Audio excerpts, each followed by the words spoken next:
So here we are again, running a Twitch stream the way I like to run the Twitch streams. Using OBS. First questions of the day though.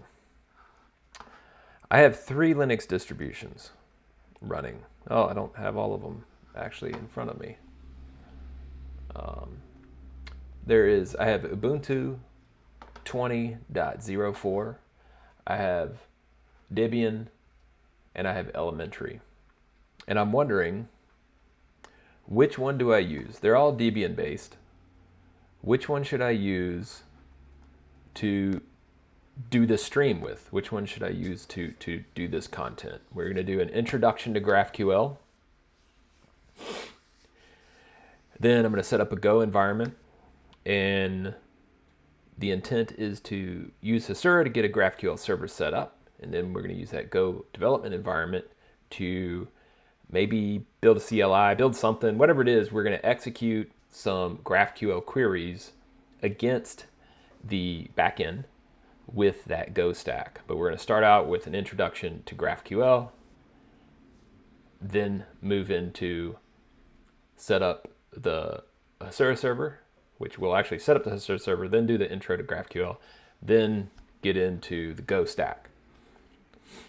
So if anybody has any opinions about that, you have about 5 seconds. I'm trying to figure out, what do I want to do? So Debian has a basic interface. Ubuntu has a few more bits added to it. And then Elementary is just smooth. It's a smooth, elegant interface is what it is. So I think I'm just going to go with base Debian. Debian, whatever we call it. I think that's going to be the option now that I think about it. So let's do that.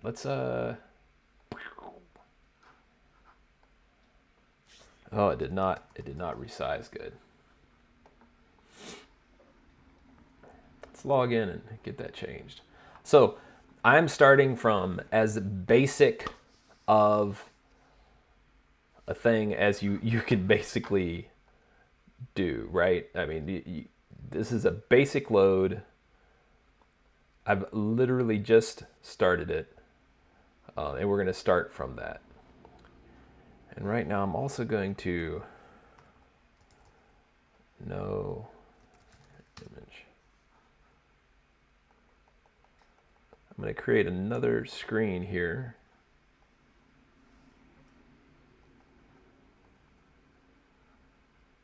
And get the webcam out of it, because I simply just do not need to be in this webcam. There we go. All right, so this is where we're at. Clearly not resized yet. Let's get this sucker resized to, oh, what are these lousy sizes here? That should get us somewhere, right?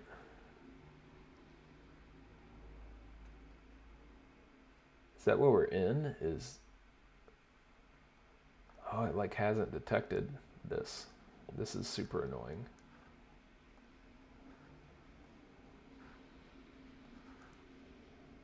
Huh. So, okay, yeah, it's way bigger than it needs to be. Let's go to 200.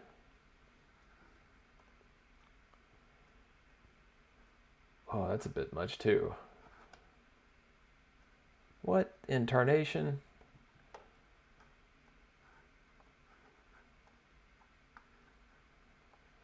Well, let's do not that resolution. Let's do this resolution. It's a little bit more readable for the stream.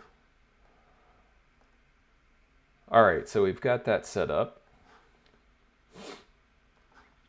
Okay, next thing's next. Let's change the background, just for entertainment purposes here. What's something good? Oh, black leaves. Oh, this gray thing looks cool. Maybe. It's got all those little shapes on there. What else is nice? That looks nice. Let's do this just to represent Debian. It's a cool background. Oh, this is a cool one too.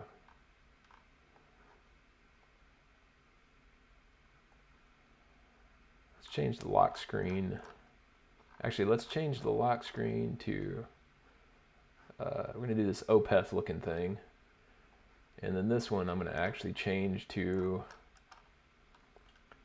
I just want like, oh, let's just do a dark one.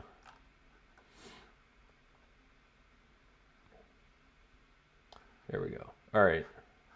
Oh, not that dark. I want a little bit of color in case we get transparencies or whatever. This will be good. Okay. All right, we now have the basics of that done. So now let's get a terminal running. What's the command for a terminal?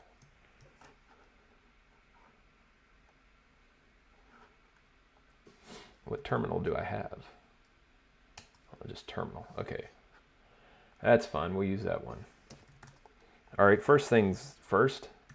Sudo apt get install git. The usual lecture local system manager boils down to, oh, okay, yeah, thanks. I'm the boss, so that's cool. Oh.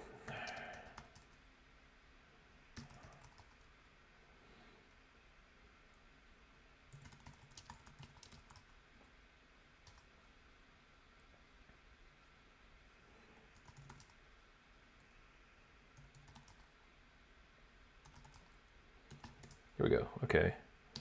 So we have git. What else do we want to make sure we have? We want to make sure probably curl. Do we have curl? How about wget? Oh, we have wget. Okay. Let's do. Whoops.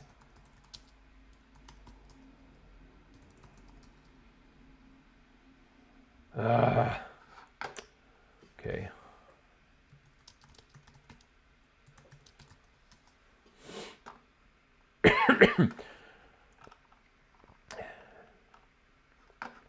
We need to do sudo, wait, switch user root.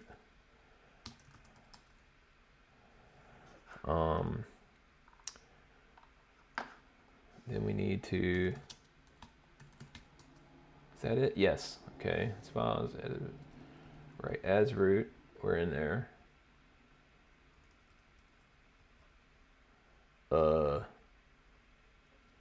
Command alias, host alias, user privilege specification, all.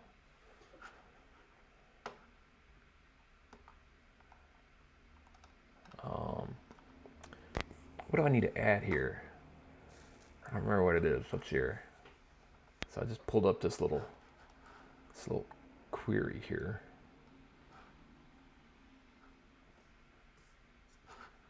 We'll take a look at it. Oh yeah, let's get pretzel jams going here. There we go.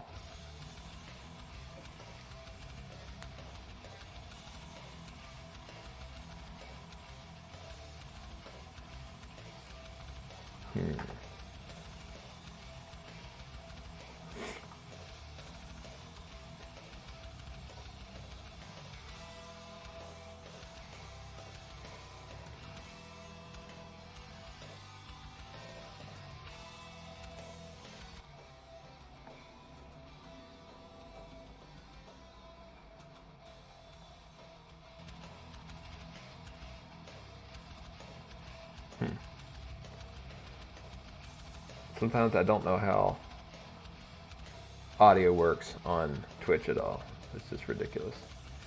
Anyway, whatever.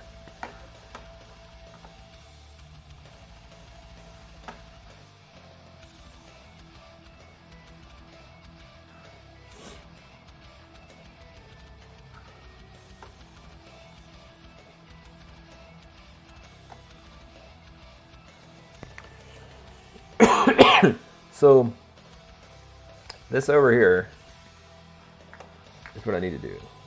Adding sudo users with user mod command. Okay, let's do that.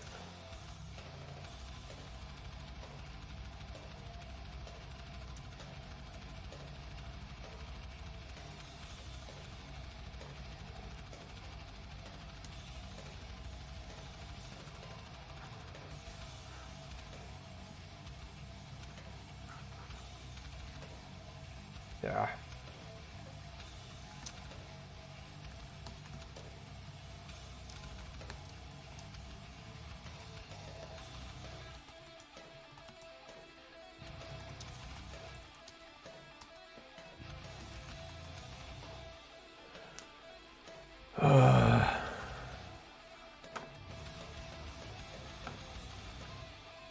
That didn't work? Why did that not? Oh, maybe I need to...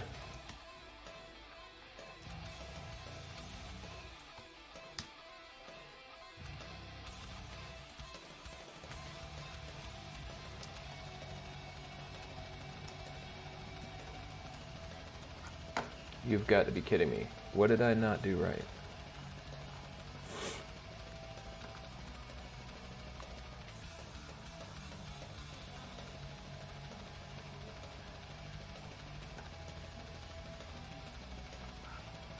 That's what I did. I did sudo switch user root, and then sudo, or what, maybe I need to do this, and then sudo user mod -a-g. This seems stupid. Why would I need to do this? Right, so let's switch user to root.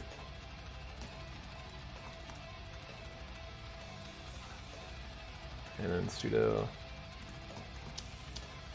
Isn't this what I just did? I swear this is what I just did. Grr. Oh. It switched into root twice. What lunacy. Total lunacy.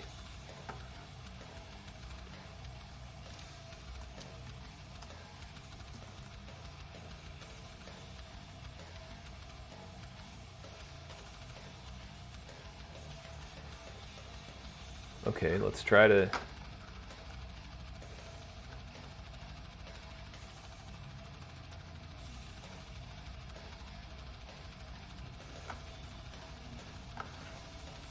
Oh, screw it. Okay, so... Okay, and then sudo pi sudo...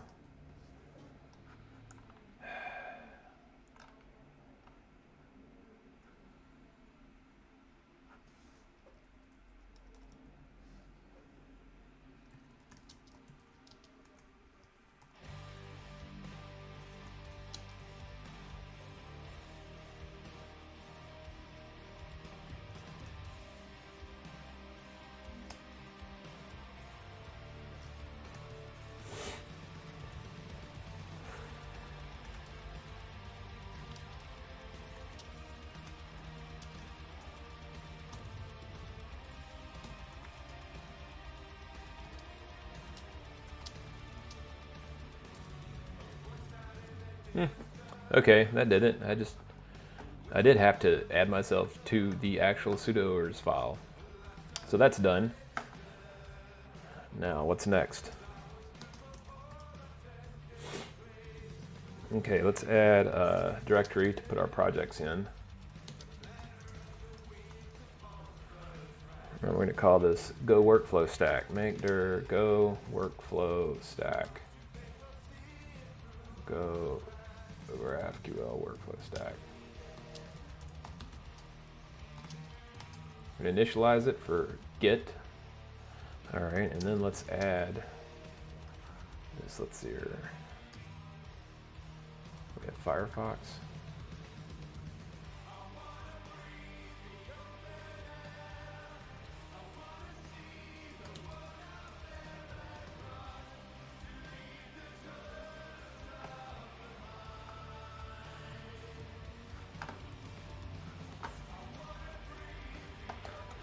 All right, it's going to be logging in for a second, so just bear with me.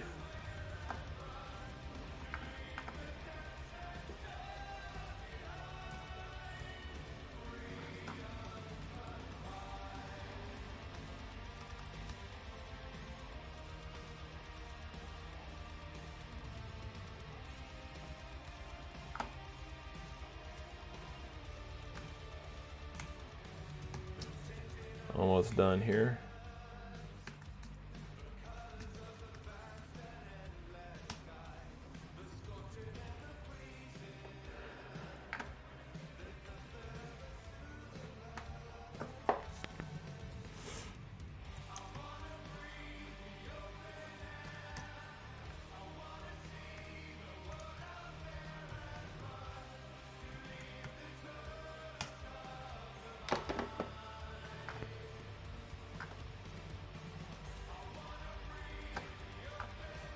right, logged in. Gonna create a new repo, and we just called it. What did we call it? We called it Go GraphQL Workflow Stack. Go Graph. Actually, let's call it GraphQL Workflow Stack Go. A sample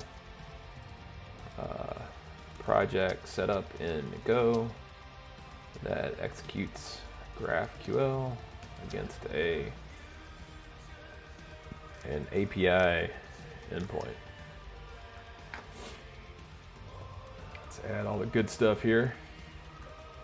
Go project. I'll just use Apache. That's what I always use.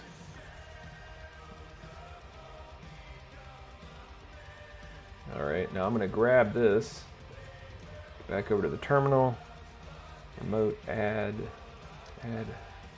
origin.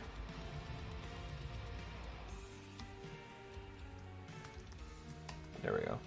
It's Control Shift paste in the terminal on Debian Linux, by the way. If you're ever in the terminal and you're working with Debian Linux, on various Linuxes or Mac OS or Windows, terminal has different paste options.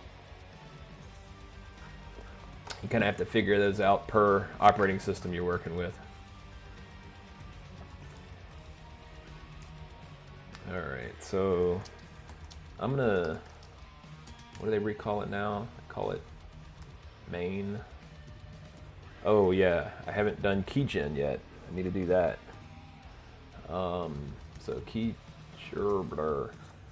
easiest way to figure this out. I never remember this command.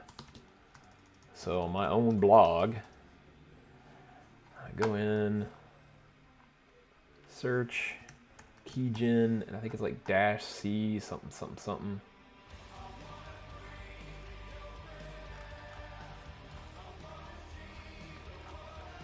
And then, oh yeah, there it is, this one. Oh, -t rsc -c, there you go. Okay, paste that sucker in.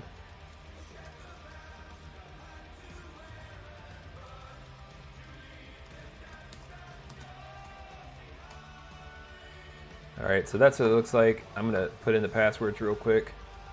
So again, you get the cool screen, so hang in there for me. All right, and I'm done with my secrets. And let's see here. Now I just need to pull. It'll take in that, take my fingerprint, blah, blah, blah. Oh, that's probably kind of secure too in a way. Anyway, let's see, what do we got? List all. Oh, get pull. Oh, get pull origin main. What? Oh, yeah, derp. Yeah, once I've done that, I of course have to add my SSH key. So you come in here and do this, blah, blah, blah. And again, excuse me while I do my secrets.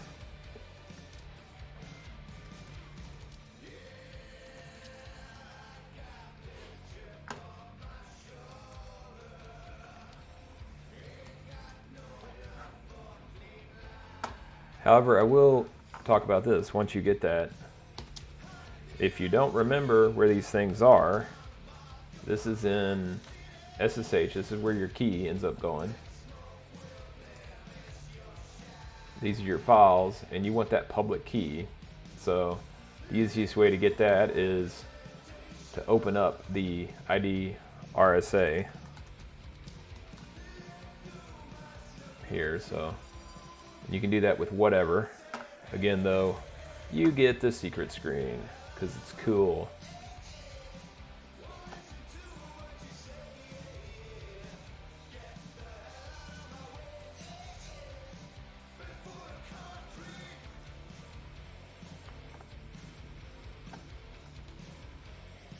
And then you added your SSH keys in GitHub, blah, blah, blah.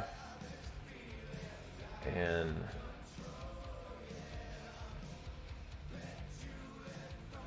oh, phooey. Where in the hell?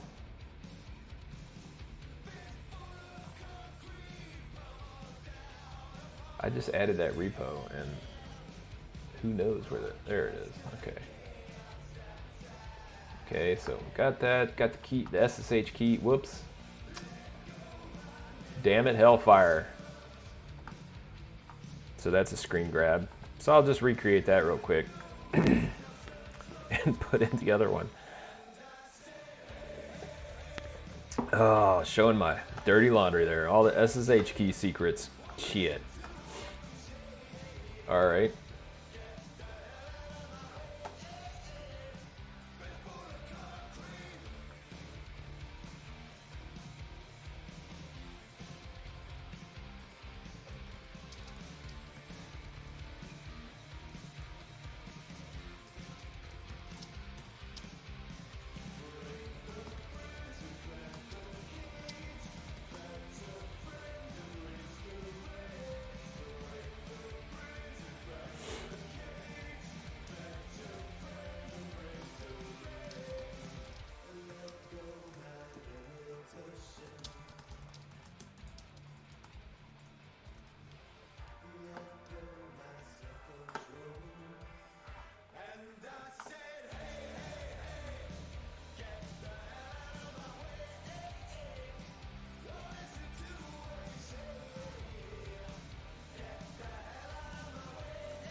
All right, just live tweeting all this as I go.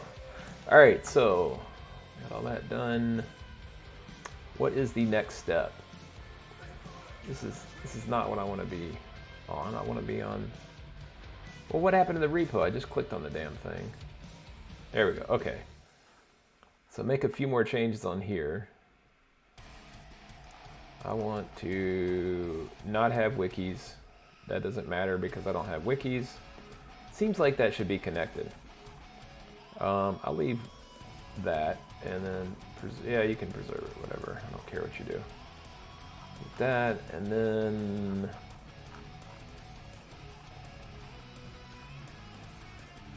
All right, I'm gonna do main here. I would just do this.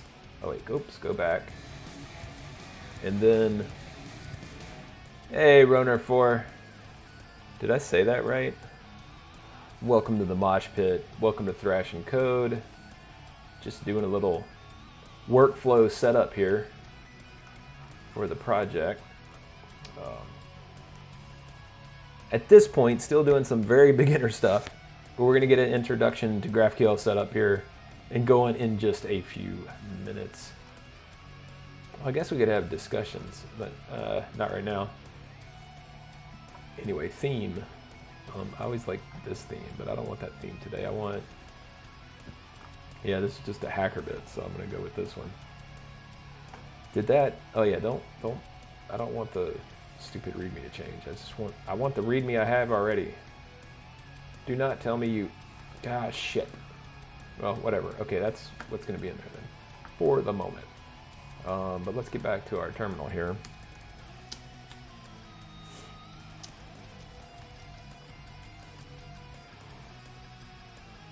What? Oh, where the heck? Oh, whoops. Go back into our project here.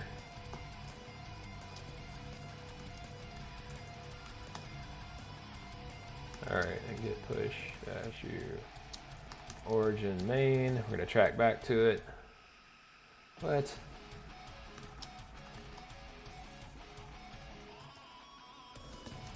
Well, I got all the files now. All right, pull, wait, git push.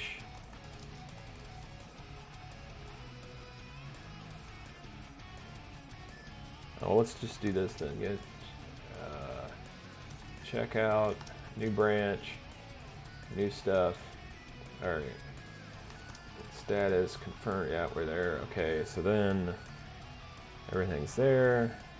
Let's git push, oops, git push origin, new stuff.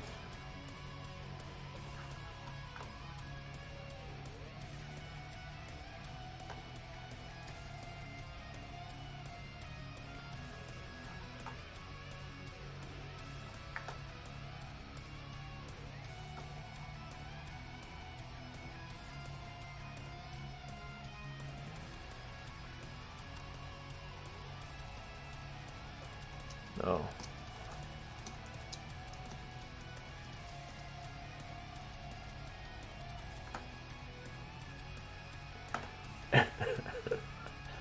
All right. Oh, let's see here. Let's do this so we can do our live tweeting. Everybody should live tweet everything just because. I don't even know if that's my... Are you kidding me? All right, give me a second here. Always authenticating stuff. We're getting there though. Oh, okay, it just popped up. So I'm almost logged in.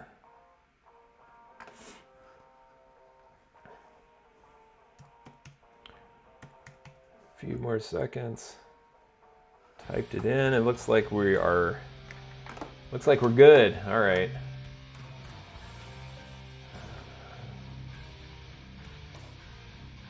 That's you underscore. Khalid's getting me crap about underscores. All right. But that's fine. Whatever. We're not underscoring at the moment.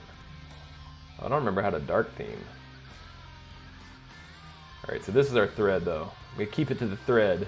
This is where we'll keep notes, etc. for this stream. So you'll know where to look. It'll be easy to find. All right, so, okay, finally, we got this stuff in here. Let's get rid of this GitHub pages though. Yes, I know how to markup language, so that's fine. All right, first thing we want to do is GraphQL workflow. Wait, graph. Come on. I don't know. Should I put the description? No, let's just do this. GraphQL workflow stack go, and then description. This repo is set up. TBD. Okay, we'll mess with that in a minute. You don't need to see me read me right now.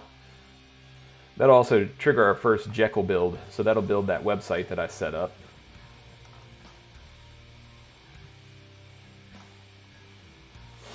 All right, there we go.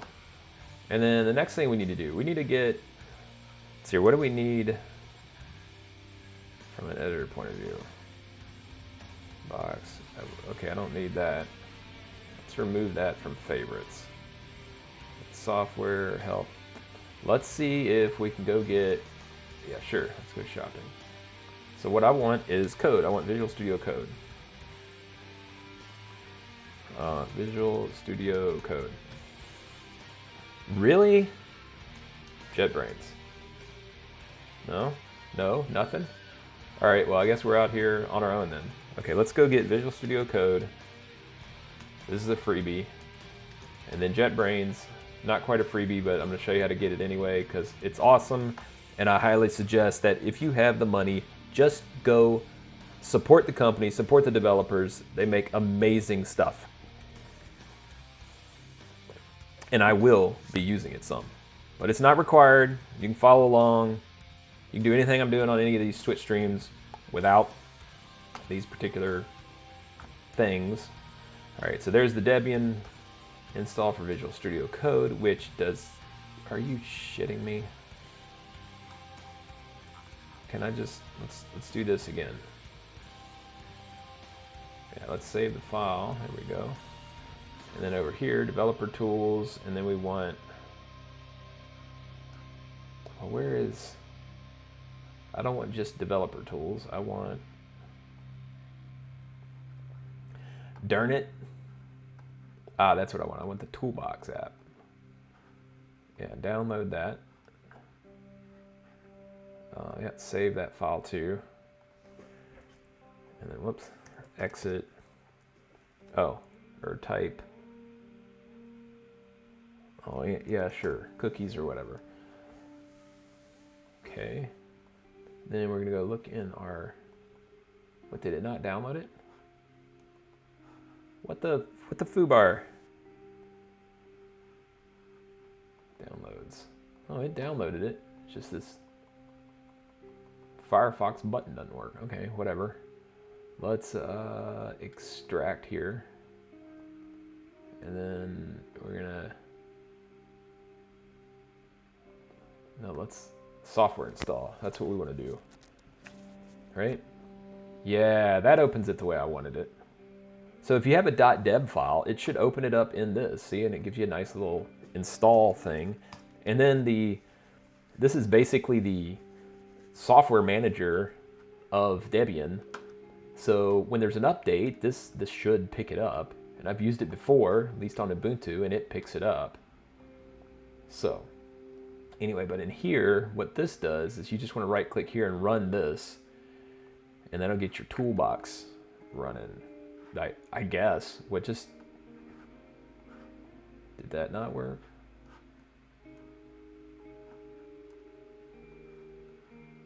Ah, there we go. Okay, it was running. It just took a second. So accept. By the way, this machine, or this virtual machine, is running at 4 gigs of RAM. It's using 2 cores. So it's not going to be super performant, but anything I'm doing, you should see similar response on any reasonably decent machine these days. So let's see, what do we want? The things we're doing today, we're doing Go. So I want this. I want GoLand, right? So I'm going to just let that install for a bit. And as you can see, you can just install any of these if you want to. But if you really have an account already and you don't want any limitations, you can go out here and do this. So again, I'm going to be logging in for a second. So just bear with me.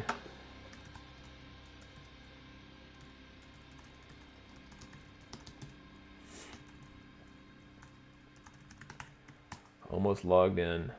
Almost there.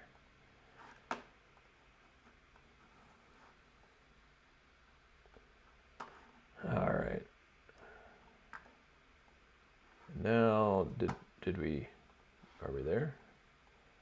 Yep, okay, transitioning back, boom. When you auth, you get this, you approve it, and then just say launch the toolbox. It should bounce back in here. And there you go, it shows you logged in. Shell scripts, yes, please generate the shell scripts. That should give me a terminal access to type in the command to start like GoLand or whatever. Appearance, I'm gonna go dark theme, run it login, yes, I'll send the anonymous information. I'm not doing anything crazy, so, you know, let's update tools automatically, keep the latest version. Oh, that looks good, okay. Bounce out of that, it's out of that, and there we go. All right, so clear, all that's good. All right, now let's try code. Does that work? Yes, Visual Studio Code we now have installed. And let's see, is it GoLand? Can I do that? Well, Go is not installed for sure. But let's see here. What happened to my...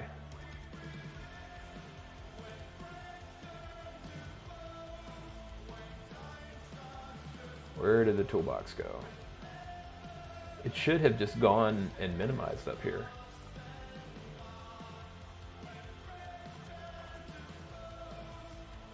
Anyway, we're gonna open this.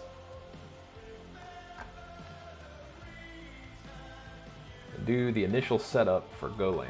Maybe I needed to start it once. No? Anyway, we're gonna bounce out of that. Oh, this looks newish. Oh, let's do this. Let's set this to 18. Yeah, Dracula. Okay, that's fine. Key map, gnome. That's good too. Plugins. Okay, so. Yeah, we definitely want material theme right off the bat. And let's make this bigger, get a look at it. Dracula theme, well that sounds cute. Cloud code, VS Code map.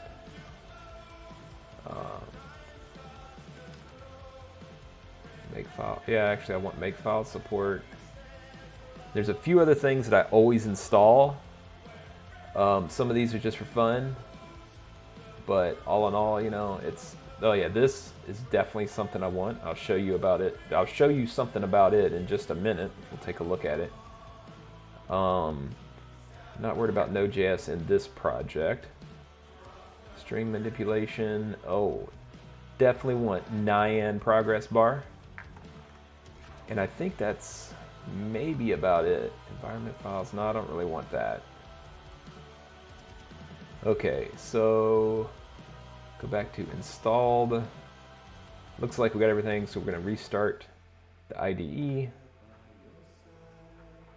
And here we need to get the plugins. Let's type go. There we go. So we're going to go with this one. And this is for Visual Studio Code. The other one was the JetBrains IDE. And that's all we're going to do for code right now. So go to next themes. Let's see, which one? Deep Ocean, Monakai. One Dark. That one seems extra dark. Maybe Solarized Dark. Or Night Owl. Night Owl looks pretty snappy. Let's do that, and then we'll do contrast mode and set high contrast. Then use accent color for theme. Accent mode. Whatever. So all those are checked. Status color, material wallpaper displays, custom background for the editor when no files are open. Oh yeah, let's do that. That sounds cool. Anything else? Control the size of the active tab indicator. That seems groovy enough. So let's do that. And then start this. Okay. So there we go. And let's see what else we have. Let's see if we can actually get a project started in here and download the SDK. Let's see if it actually installs it for us. We're going to go with 1.15.6 because that's the latest. SDK.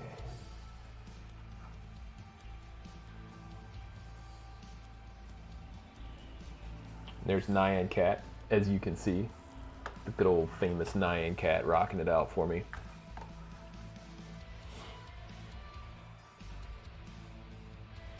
Oh yeah, do that. Let's install that. Go path was detected. Okay. Yeah, sure. That sounds correct. Okay, it's going through and indexing the Golang SDK now, so it's going to give me some pretty extensive autocomplete, far beyond what you get on anything with Visual Studio Code, which is one of the reasons why I use JetBrains products, along with all the extensive refactoring capabilities that it has. But anyway, we move forward. What the heck? Awesome project. I didn't create that, did I? I guess that's maybe what it called it. Anyway, we're going to add a file real quick. Oh yeah, main, there we go. And then let's see if we can just get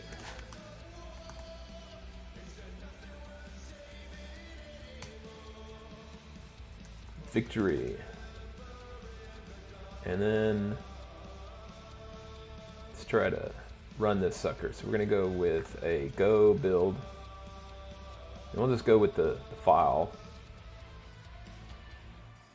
Oh, that's not the file. Why is there two of these? Well, whatever, that's weird. So let's go with that, and then let's try to run this sucker. File is not a go file. Yeah, it is. Oh, let's do this. Boom, victory. Okay, so the IDE did install Go for us. That was a quick, easy way to do that. We'll probably take a look and make sure it installed it where we think it installed it. And let's go to the terminal here and just type Go. So okay, it's clear there. Let's exit, and then I'm going to close Golang for now and open up the terminal here again. and see if it's accessible in here. So no, it installed it per the IDE, which I'm not a big fan of. So let's actually install Go.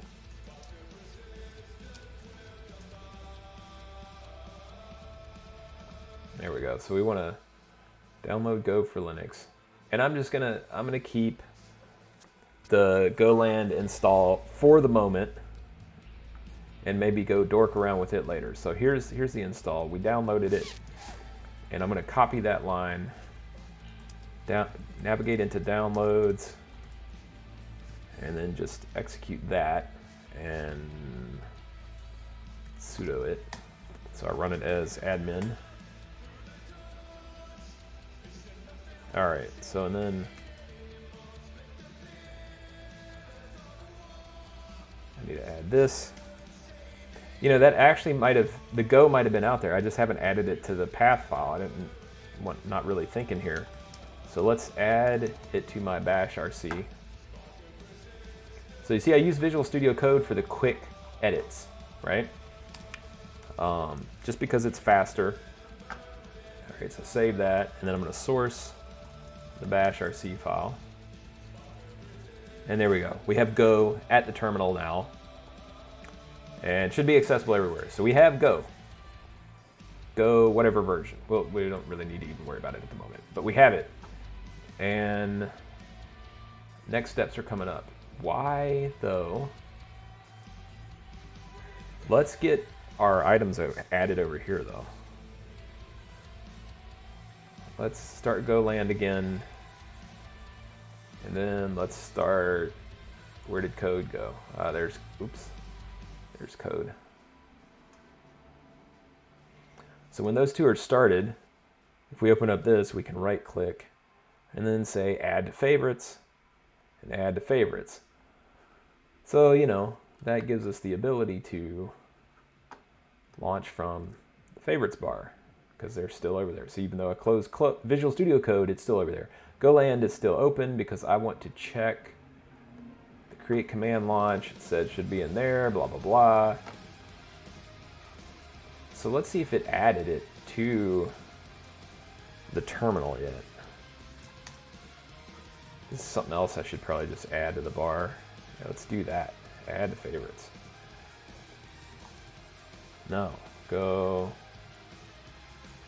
Well, whatever. I'm not gonna mess with it. Doesn't really matter. All right, so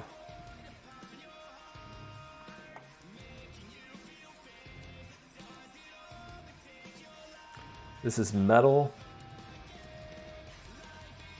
with the voice thing, correcting the tone. That is really bothersome. All right, look at that. Look at that. Looks good. So let's do a screen grab real quick of progress. There we go.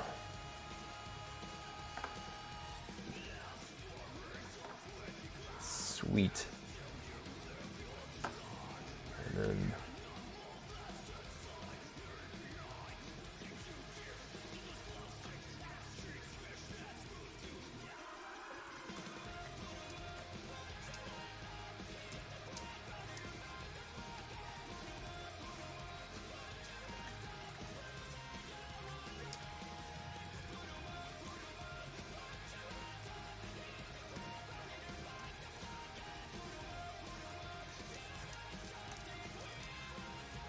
I'm asking a question here and tweeting on the other screen because that's where the screenshot went. But let's get some research going on here.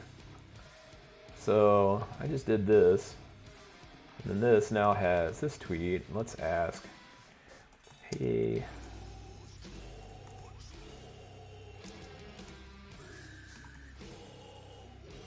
oops.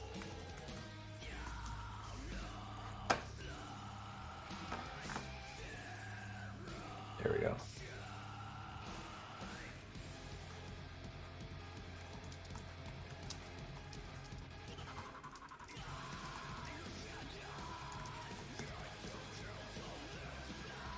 Oh, and what's the command? Let's look at toolbox here.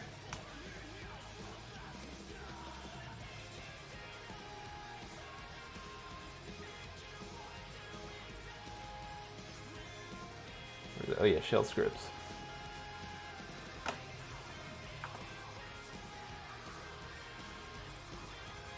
do that. Yeah.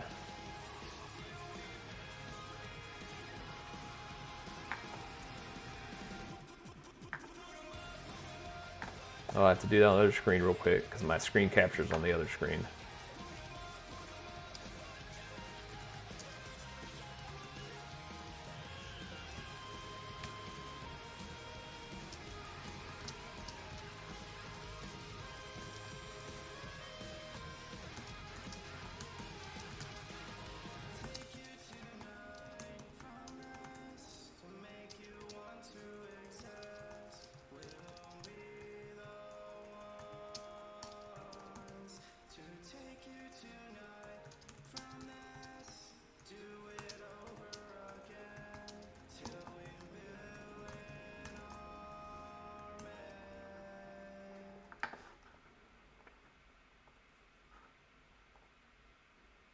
There we go. Okay.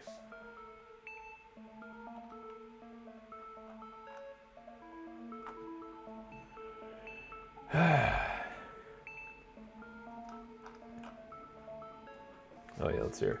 I'm presuming that is it.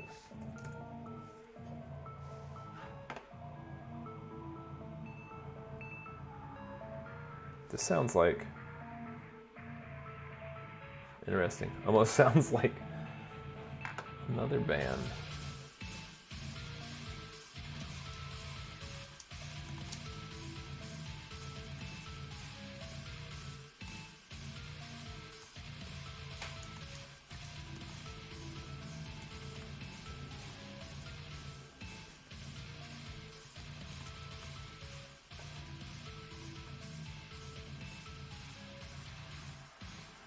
All right, so we're that far now.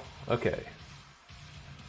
So let's see here. Okay, we got all that stuff running.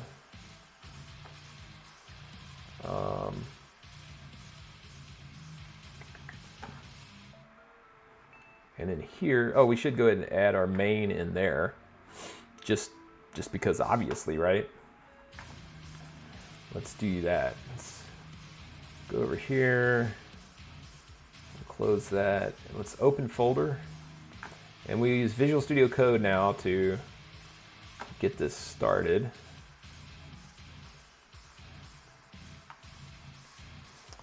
What is the command? Yeah, there we go. All right, cool. Clear. Let's see here. Let's get ourselves first. We want to do main.go. There we go. Okay. Oh. And let's go find that hello world again. Going hello. Whoops. Hello world. I guess it would have been just as fast to type it in. Like whatever. There we go. Oh, and it says go. There's another plugin. Let's do that one. Oh, and go return. Sure, let's install that too.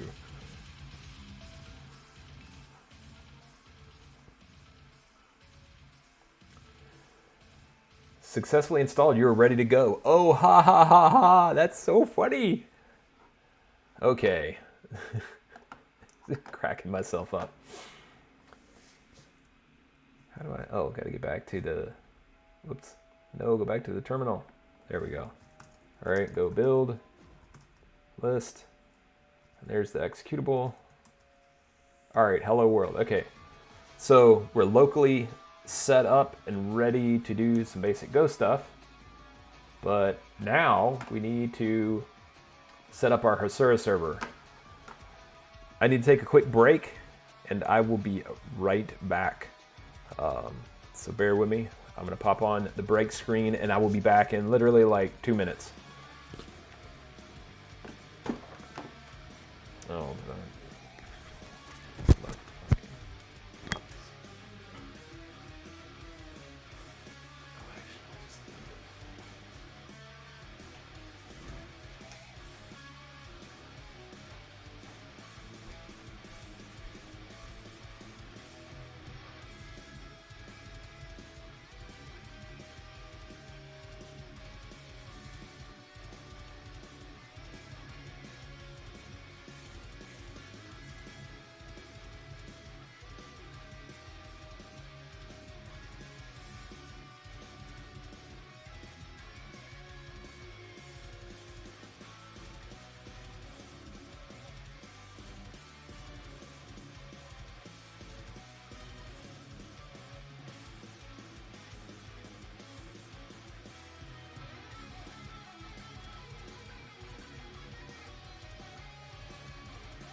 underscore.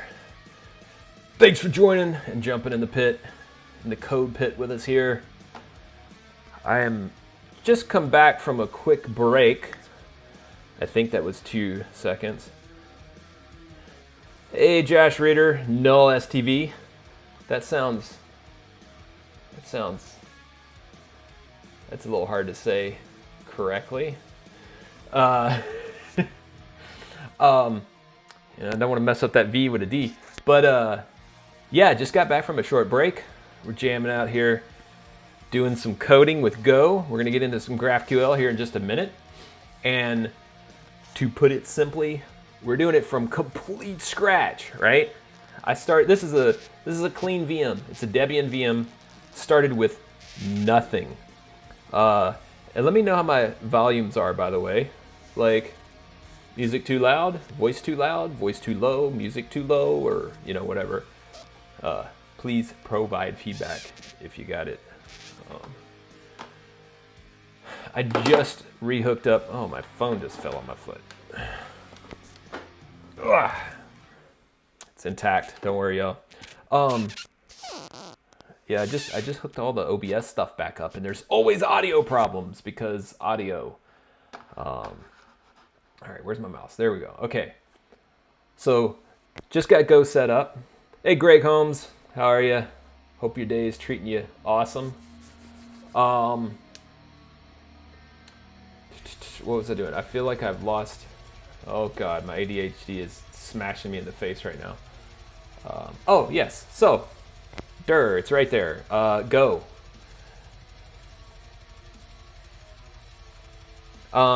Yeah, my chair probably was squeaking against something. Hopefully that's not happening anymore. Yeah. Yeah, the arms of the chair push up against the desk. Okay, we just got to go going. All right, next steps here. Next thing we need to do is we need to get our Hasura server set up that we're going to work against. So I'm going to do this the quickest way I know how. So go out to hasura.io, and then I'm going to log in here. Use my good old GitHub account. There we go. And I'm going to create a project. Woohoo!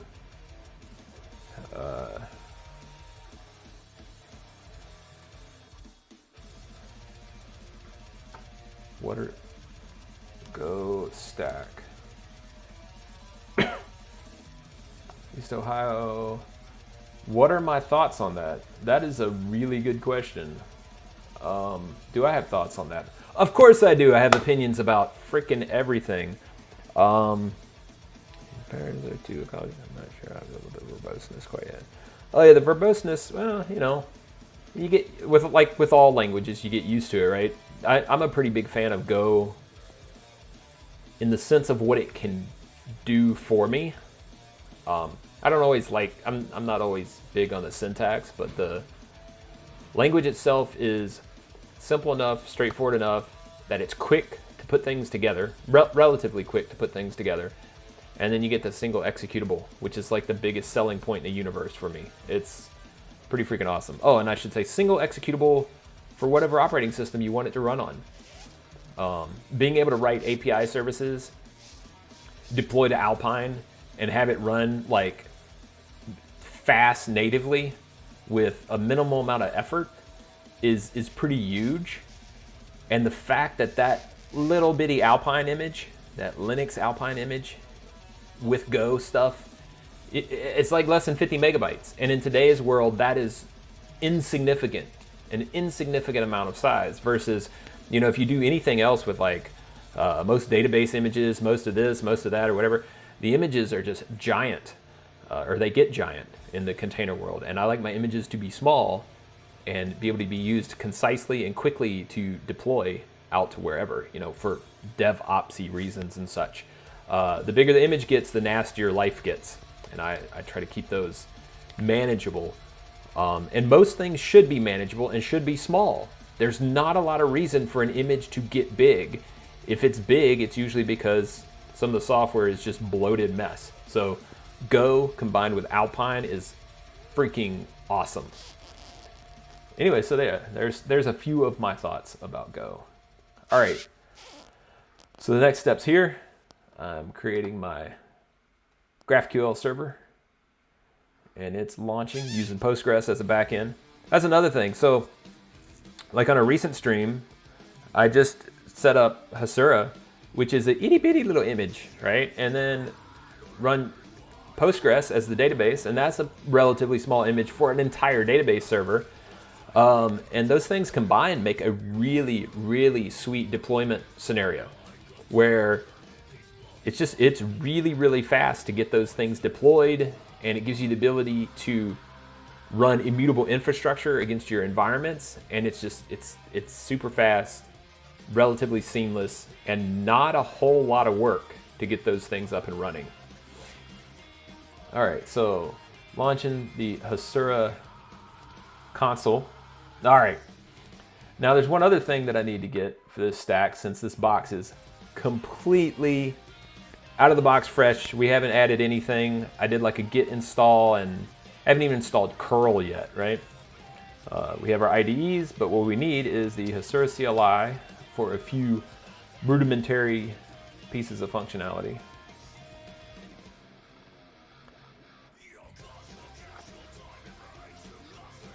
So speaking of not installing curl, haha, let's do that. Whoops. Whoops. Sudo apt install curl.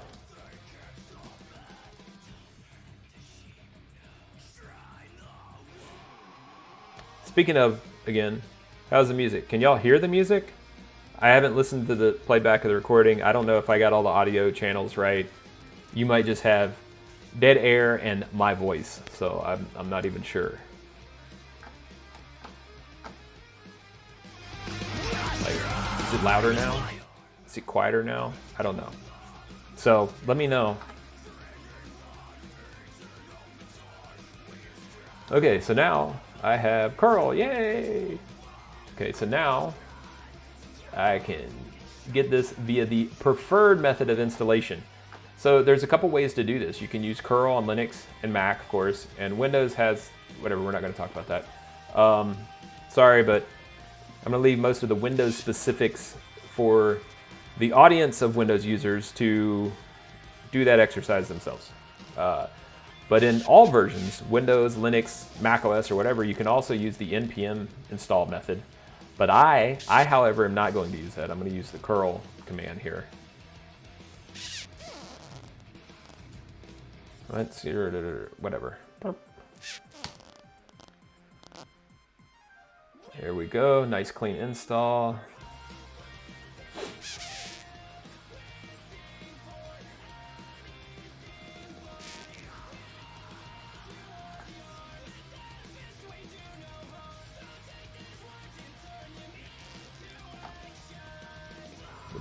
What is this? I don't think I know about that.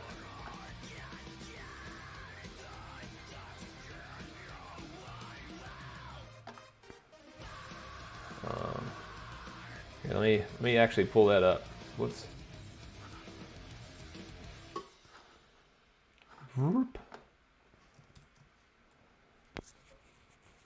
Huh.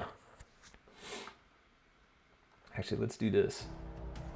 There we go. So that looks kind of cool. Yeah, I did not know about that. That is a interesting bit.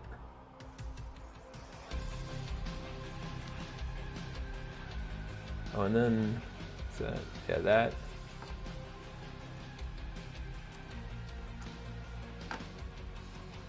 What in the world? Come on, full size Chrome. Stop being stupid. There we go. That's the other link. So I parry. Yeah, interesting. Cool. Thank you for that pointer. I appreciate it. All right.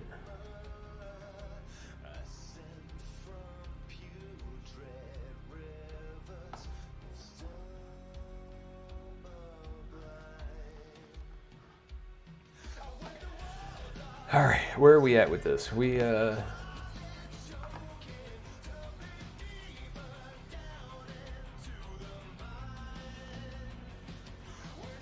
Ah, we have updates.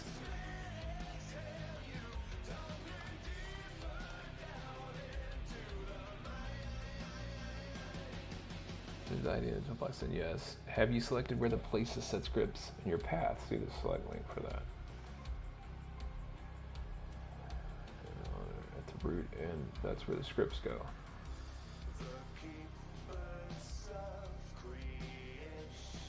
Oh, snap. Obviously, right? Let's do that real quick. Shell scripts, shell script location. Oh, duh. Now I feel like a dummy. Let's do this.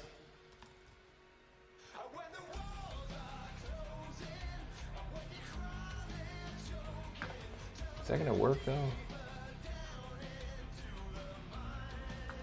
Oh, I don't actually, let's do local.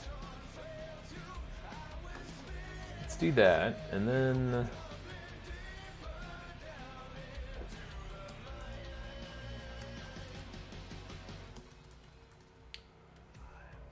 let's do, oh yeah, we're doing bash rc, so we'll do code, bash rc again. Get down here and let's do, whoops.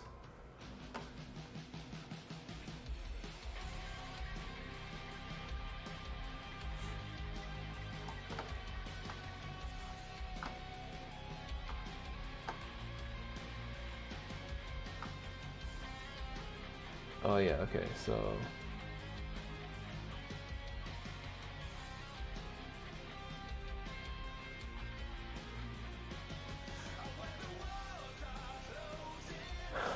that's it. Maybe.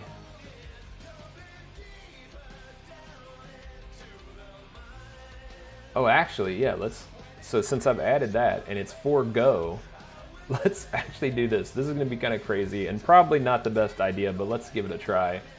I'm gonna actually go over here and change this to go/bin. And then we're gonna go take a look at that directory.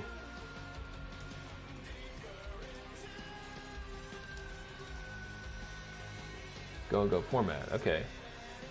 So then, how long before this stuff gets there? Select system directory that generated command line scripts for every installed ID, right? Okay, so then let's go in here.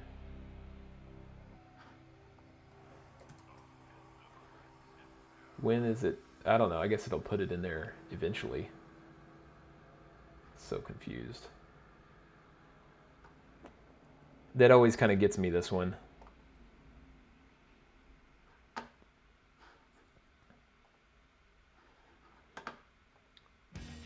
So you used to go here and you just click this and it would create it, but right, so this okay, yeah, already did that.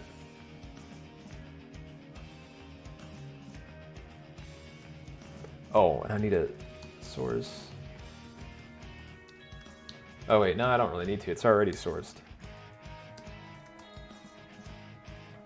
And Golan. Arrgh. Anyway, okay. That is not what I wanted to do either. Yes, all the Golans. This is a developer for Golan, by the way. Works on the JetBrains team. And Khalid's one of the advocates there too, so.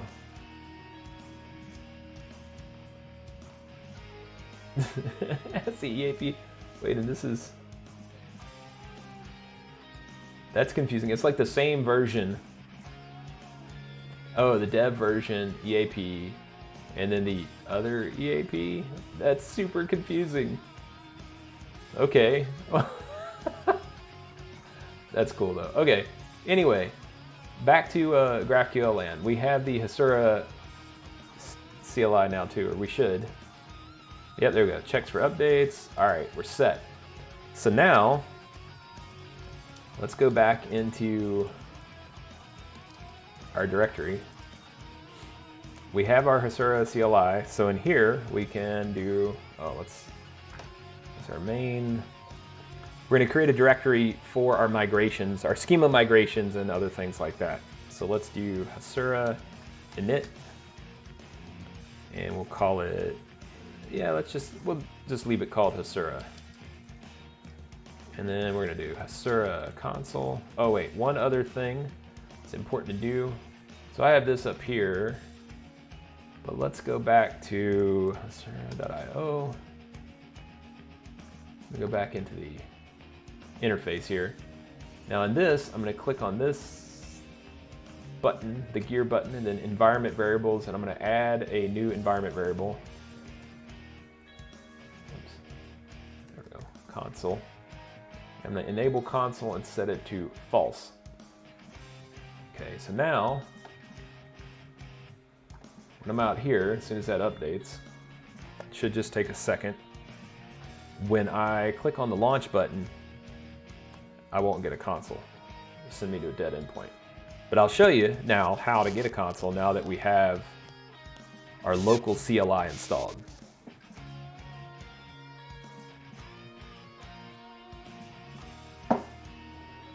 We'll get, yeah, resource does not exist. Oh, nice, it has a nice JSON formatter. Okay, so what we want to do though is take this,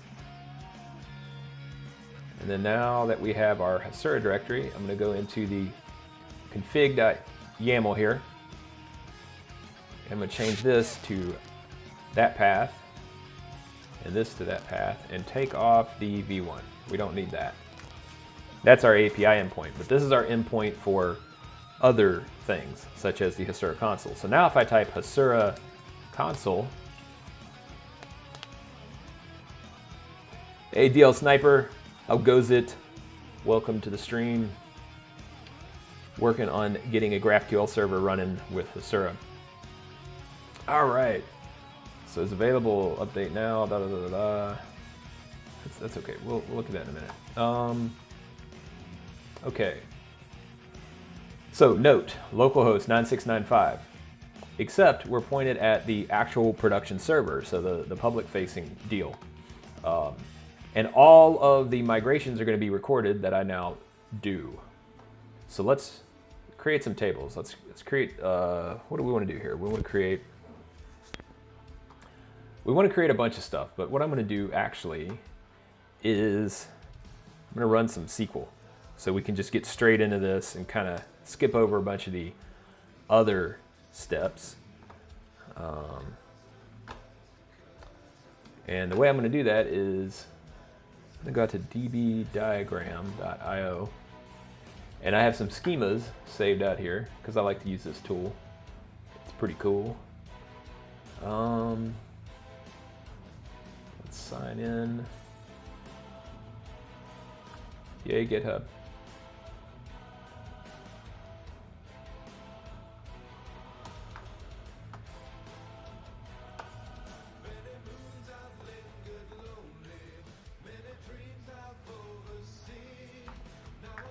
Oh, good question. I'll bring that up in like 2 seconds here, because I do not, what in the world? That is some shitty HTML rendering. Oh, there we go. I wanted to get this SQL stuff real quick. So here, we're gonna do, is it data collection? No, I wanted data super to do. What? All right, we'll come back to that. Here, I'll show you what I got. So I'm also not sure on Debian. Isn't the toolbox supposed to show up here in the top right? I don't know. I always thought it did. But anyway, I just launched it that way. This is launched, blah, blah, blah, but let's go shell scripts. So I just stuck it on bin, right? Figured since that my bash RC is loading that. Here, I'll do this. Let's see here, code. So since I have that in here for Go itself, and the piggyback comment, I was like, oh, maybe that'll work. That should work, right? Because it would just, shouldn't it just stick the single executable into that path, right? That's what it's doing, isn't it? As you can tell, I haven't really paid attention to what it actually does. So that's what I had been trying to do. And so far, let's go land. Yeah, I have command not found. And I don't think it should be a permission issue. I installed the toolbox just straight, like, I did the right click run script. I didn't do the, sudo or anything like that.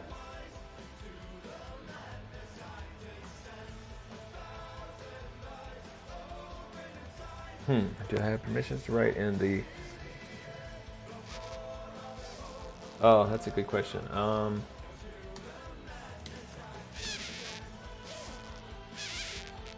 Local, go. I probably don't. If I do blah. Oh yeah, I can't do that. So I need to do...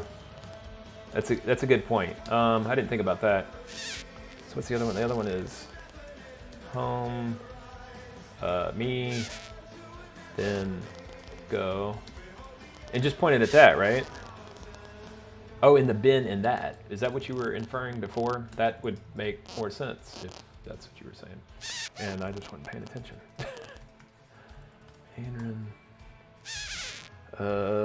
Go bin, right? Yeah. Do I need a trailing slash? For good measure.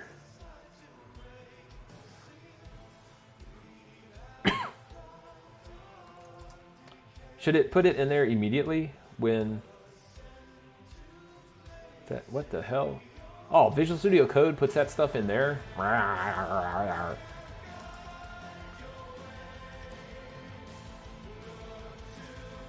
home. Oh shit, okay. Yep. Home.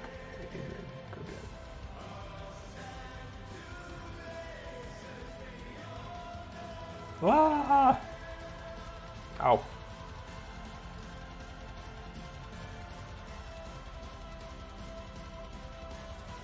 Oh, what's the trick? You just have to change permissions, right? To get so you don't have to do the dot slash. I don't remember what that is.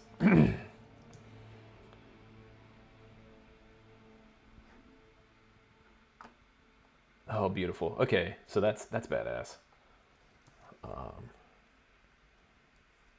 And then if I kill that though, bloop, it's kind of funny. You can launch a Golang version of Golang from Golang terminal. Just have inception going on there. Okay, so that works. But what about derp?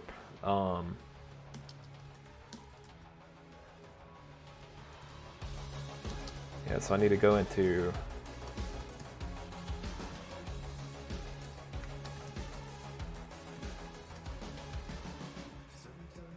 oh, I don't have that added to path.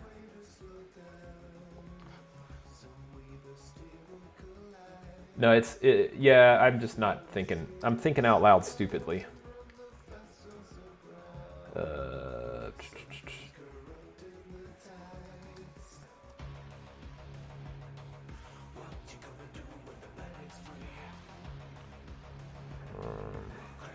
Path. Yeah, look at there. That should work, I think. Yeah, thanks. I'm glad to be doing them again. I kind of really slacked off last year. Didn't even really have an excuse. I just slacked off. But getting back up to speed on them. What was I doing? Oh yeah. My freaking ADHD is kicking my ass this morning. What happened?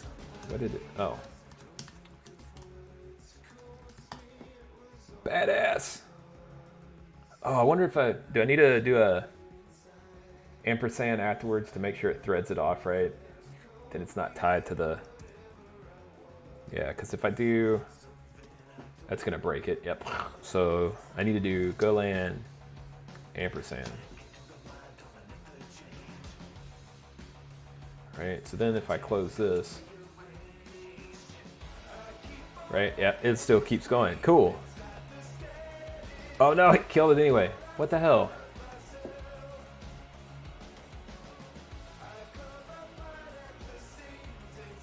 Do I need to launch it fully? Golang ampersand.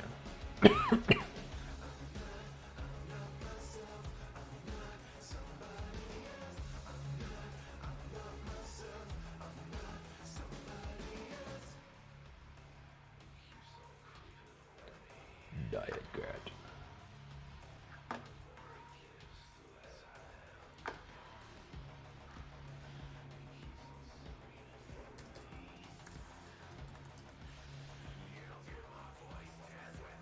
Ah, I get it. So, okay, that makes sense. So I have to let it go through that open JDK launch before I kill the terminal that it's launched from, even if I do the ampersand, because it'll kill the active OpenJDK launching thread. Okay, yeah, got it, cool. Okay, so this did not have as much stuff in it that I wanted, but we'll just add some. So since we're kicking ass with Golang now, that'll also give us the ability to like connect to our database and other things, because that is out there on Heroku, and we can just use the IDE for that. So let's export Postgres. No, just save the file. Stop being complicated, browser. Hello. And Firefox downloads are not operable right now. That's kind of bad. Okay, anyway, let's go over here to downloads. And yeah, okay, so I do have that. Let's open with other app, view all apps.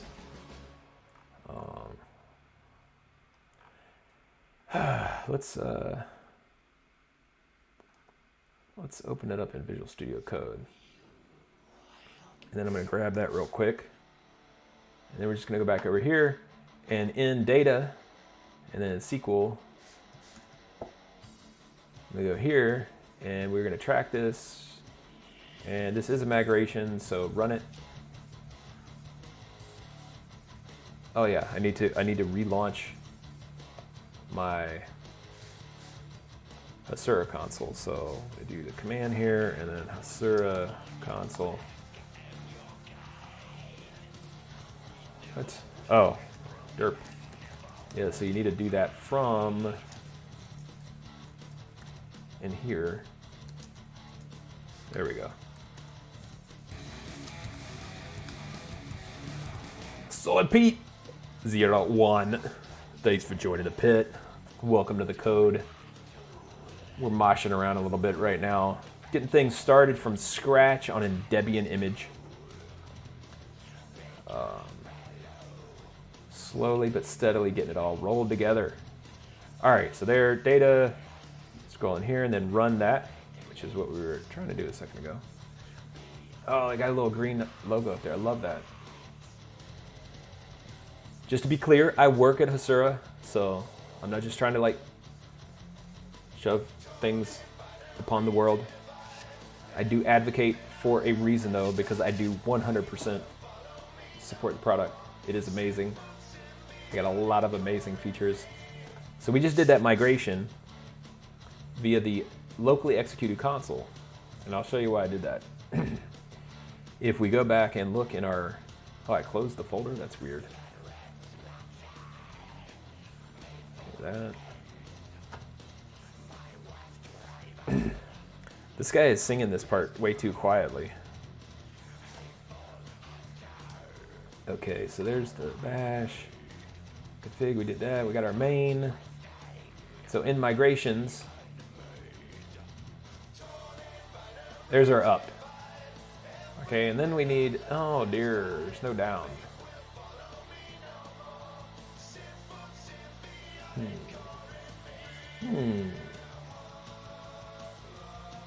So that's fine for now. There's our table, first table. Let's get our relationships. Let's add that relationship. Oh, did I kill it again already? Oh, I did.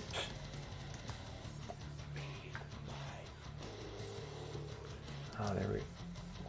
I could have sworn that I had that straightened out. Anyway, there we go. All right. Okay, now go back to data. So I added those two things.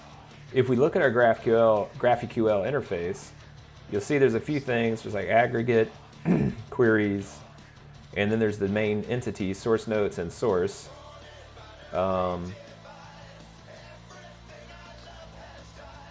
Which is really, I'm not happy with any of that actually.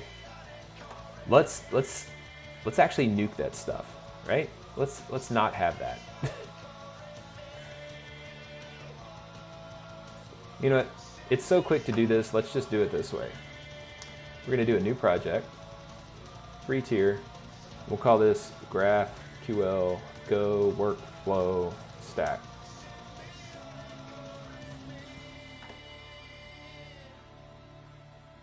Oh, let's call it. Let's remove stack. There we go. And we're going to use a Heroku database. And then please create. All right. Then I'm going to go ahead and here and add an environment variable again. Oh, by default it turned it to false already. Oh wait, that's the wrong one. That's what I just did. Clicked on the wrong one. So let's go into this one, the right one.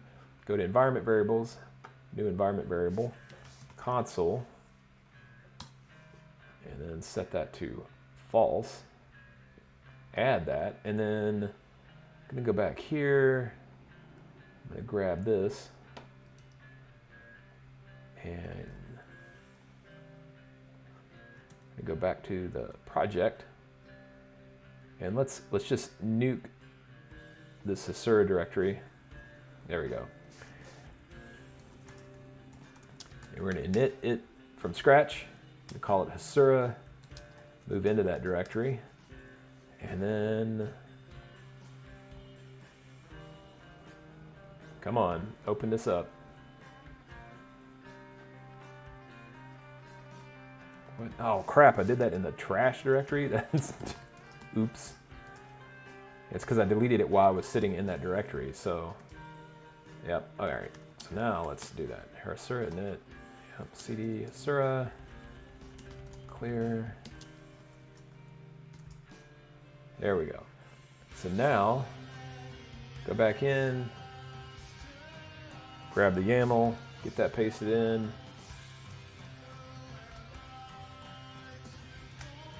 There we go. Okay.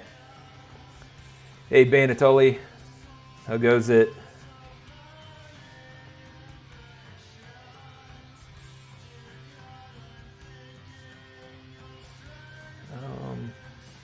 All right, so we got all that stuff added. Okay, so let's go back to our console now. That'll start it up based on the one we want. And I'm just going to do this. I'm going to build it out from scratch. No reason to mess around. So let's do that. Here's our projects. Go back over there. Workflow is what we're using. I'm going to actually delete this one.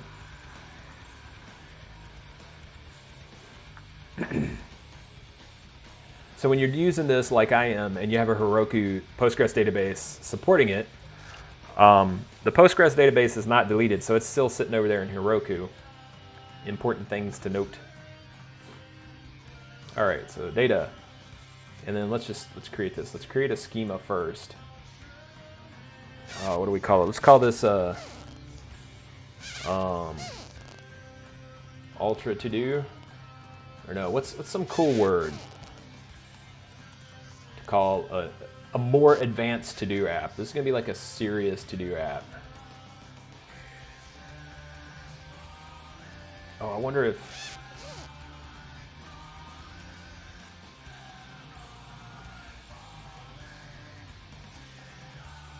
is that a thing? Oh, okay, cool. Let's do that. Let's call it to-do deluge, because it always is. All right. Here we go. We have our schema. Now let's add our first table. Let's call it to do, we'll do an ID, UUID, gen random UUID. That's a function, a database function that will generate a unique identifier for us and not run into problems like an ordered, what do you call it, a counter. It's not like a counter, it's a unique UUID v4 generator. So we'll call that tab. Actually, let's do the stamp first. Oh, and let's do this. Let's change this. We're gonna go with ID. It's gonna be stamp, and then stamp is gonna be a time stamp. It's gonna be now, and then to do. It's gonna be text.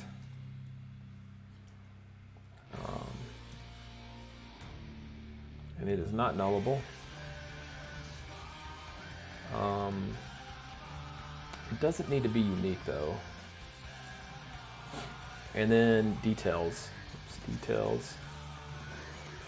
Text. And that needs to be unique and it needs to be nullable. And then, okay, that's enough for the moment there. Let's get in here. We're gonna add that table.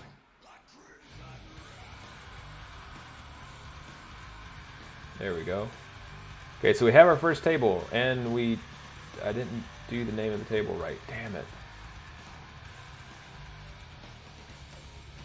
Let's see if I can do a case change here. Actually, the table, do I want to do it that way? Oh, I screwed up that too. Adrian, you ain't even using your right casing. All right, renaming the table. And then let's fix the columns. This is going to create so many migrations, but that's cool. They're automated.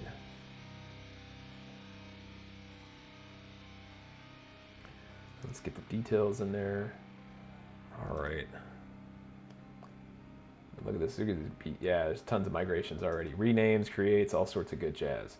Okay, so we have our to-do column, and then we're going to have our users, to-do, user. I'm not really sure how I want to do this. Not sure how to tie this, because we'll wire it in with auth0 or something like that in the very near future. But right now we're just going to have a basic user like this with nothing really specific, so that we can tie things to a user. Let's go with email. And then it's gonna be text too. Then let's do stamp, timestamp. Oops, now let's do a join column. It's gonna be a timestamp.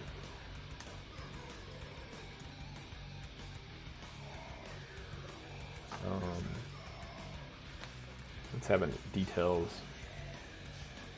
We'll do JSON for now, and we'll make it nullable. Seems like a thing to do. So we're gonna have ID as a primary key, but we want a unique index on name and email.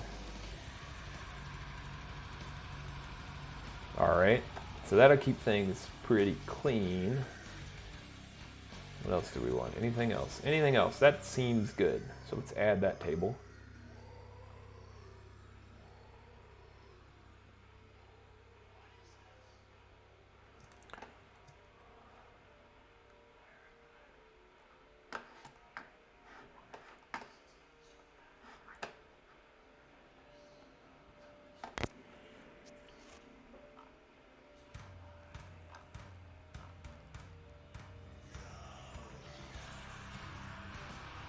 I wonder if I should break off the thread that I'm taking all these notes in.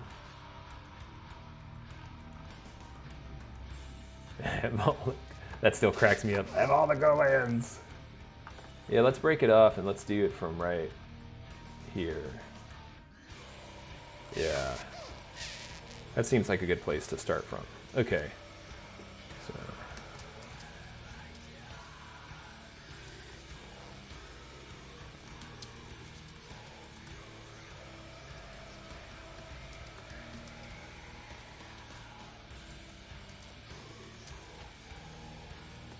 What a silly tweet. Y'all are gonna laugh at this tweet. It's gonna be so stupid.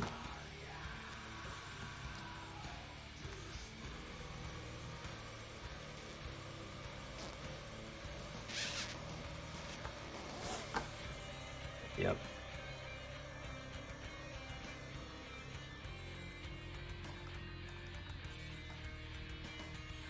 Oh, there it is. Oh, it breaks the thread so bad. That's so bad. Oh, okay. I guess if you click on it, though, it's a pretty clean thread. Anyway, back to the details here. So we got user, we got to do. Oh, and we also want this to elephant ear back to itself, so that we can organize these in like a table, like a folder structure, right? So if we elephant ear them, we'll have a cool little setup like this shindig here. Oh, this is not the best example now that I think about it. Crap. Like if you go in here and you go in here and then, oh, come on. Hold on. I'm gonna figure this out real quick. How do you do folders in Linux? Derp. Oh wait, I can do this. And then it does, oh, it doesn't show the tree either. This is the tree. This is the location in the tree, but I wanted the tree over here to be that way. But you know what? Oh, here we go. A freaking tree, right? Everybody. So in a Mac, you go in here and you go to like downloads, and then, oh, that doesn't show it good either. Maybe.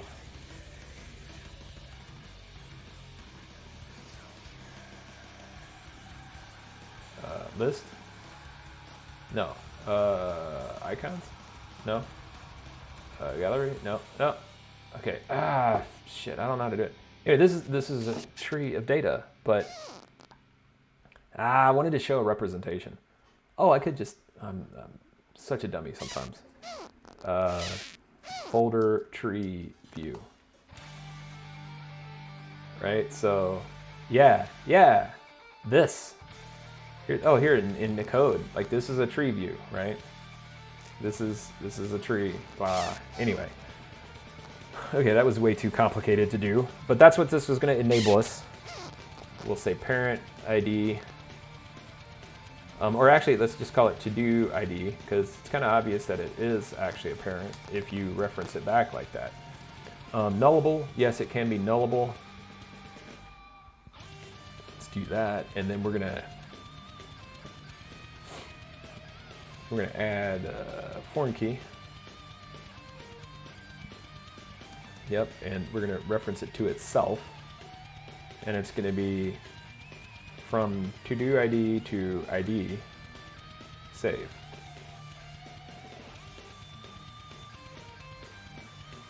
And then speaking of that, let's see here, DB diagram.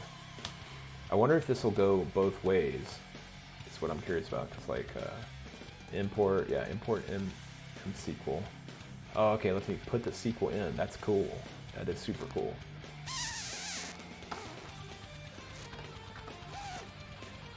What is the next thing though? Okay, we got that running. We got some basic elements here to do.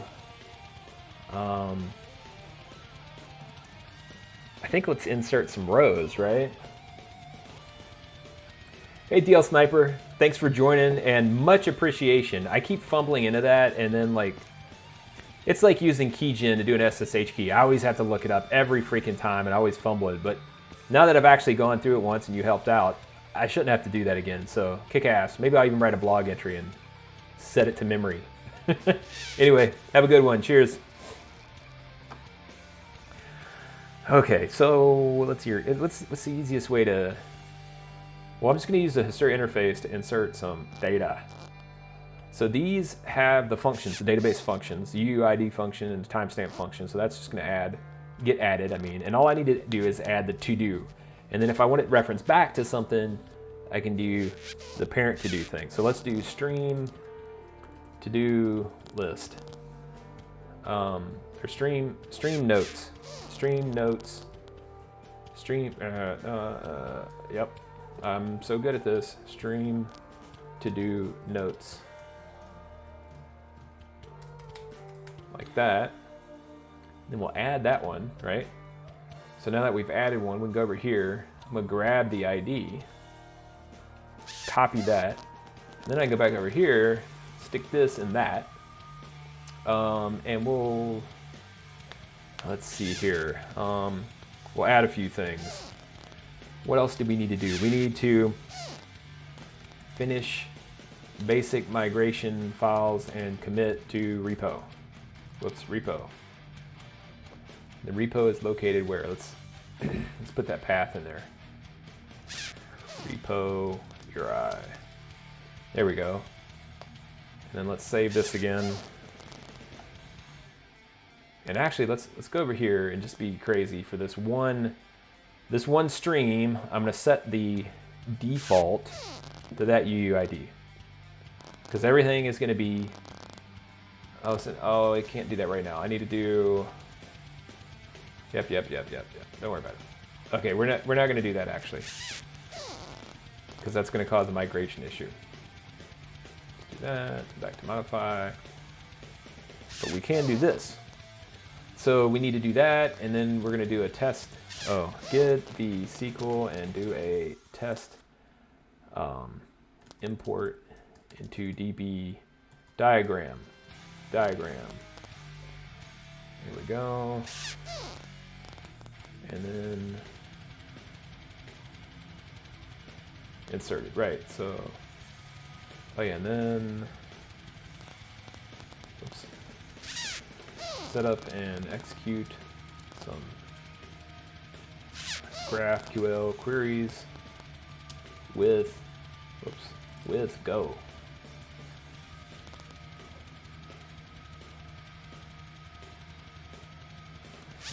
Then set up a GraphQL mutation with Go to generate some to-do items. And then let's go look out Golang GraphQL, and then let's look at Golang data generation. Yeah, go fake it. This looks like something we could use. Holy crap, that's a lot of Go files. Okay, scroll down here. Oh yeah, all types of good stuff. So we can generate ourselves some fake data. All right, so I'm gonna put that in my details here. Oh, whoops, yeah, I know, I just added it. Add the GraphQL Go library. And let's go GraphQL. Is that actually gonna give us good client code, I wonder?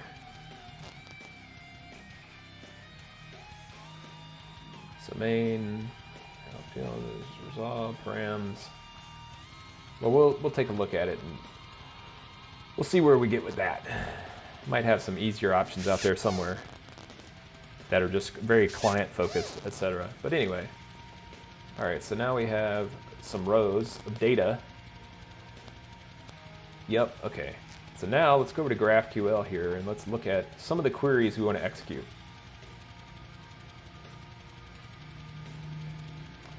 And I want code.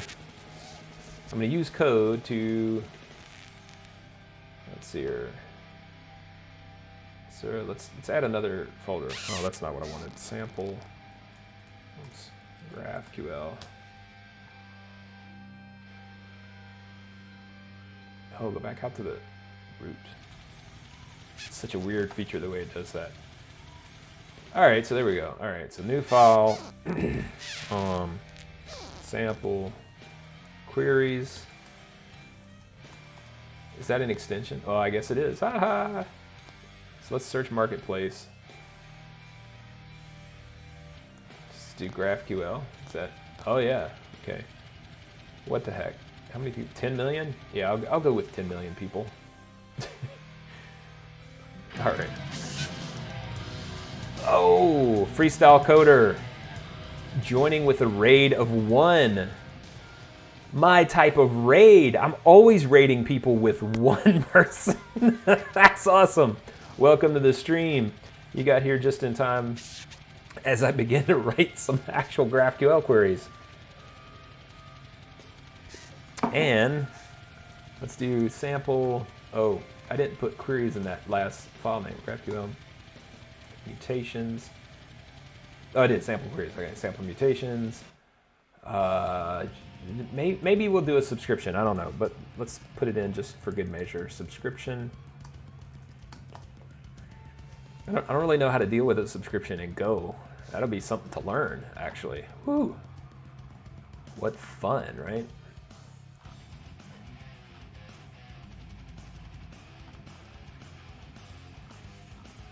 Oh, let me. I gotta find my place. I got a lot of order again. Oh, classy cat. Welcome to the stream with a party of 4, kicking ass. Frozen owl. Oh, it doesn't show your whole. I'm dark. Welcome to the pit. Moshing some code here. Setting up some stuff. I've been setting up for all of those that have just joined. I have been setting up a from scratch Debian image to do software development using Go, and the backend, Aidan Bennett live. Welcome to the mosh pit. Thank you for the follow. Everybody, thank you for the follows. Thank you for the raids. Thank you for joining. The backend right now, which I'm working with, is Hasura API server.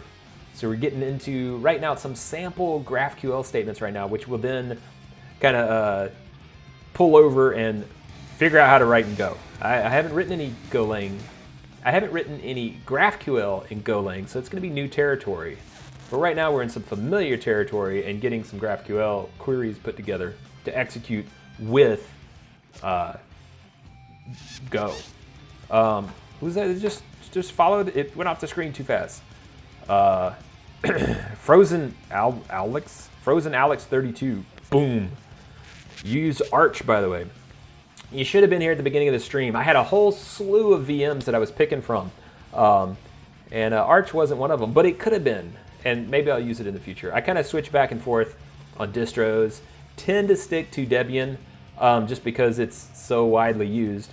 But sometimes I bounce around and use, like Synos or something like that, or Fedora, or even FreeBSD, something crazy. I'm always all over the place with that, just for fun.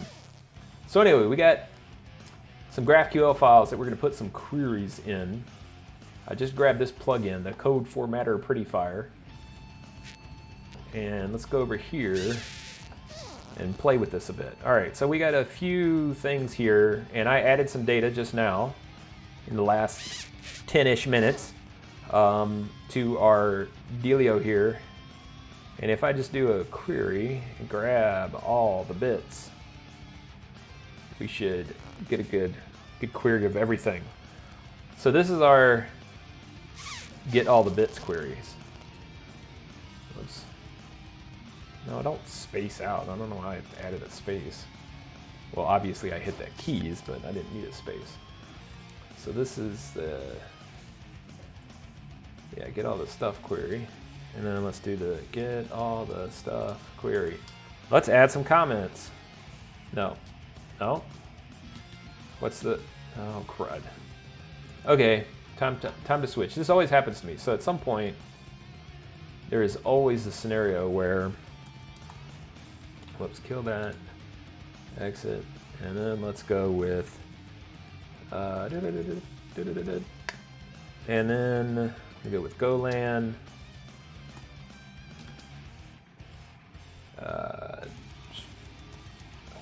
Will it open it per directory? Oh, then I need to go into cd go GraphQL, and then Golang, open that. Oh, and I didn't hit the, it's probably gonna kill it. Anyway.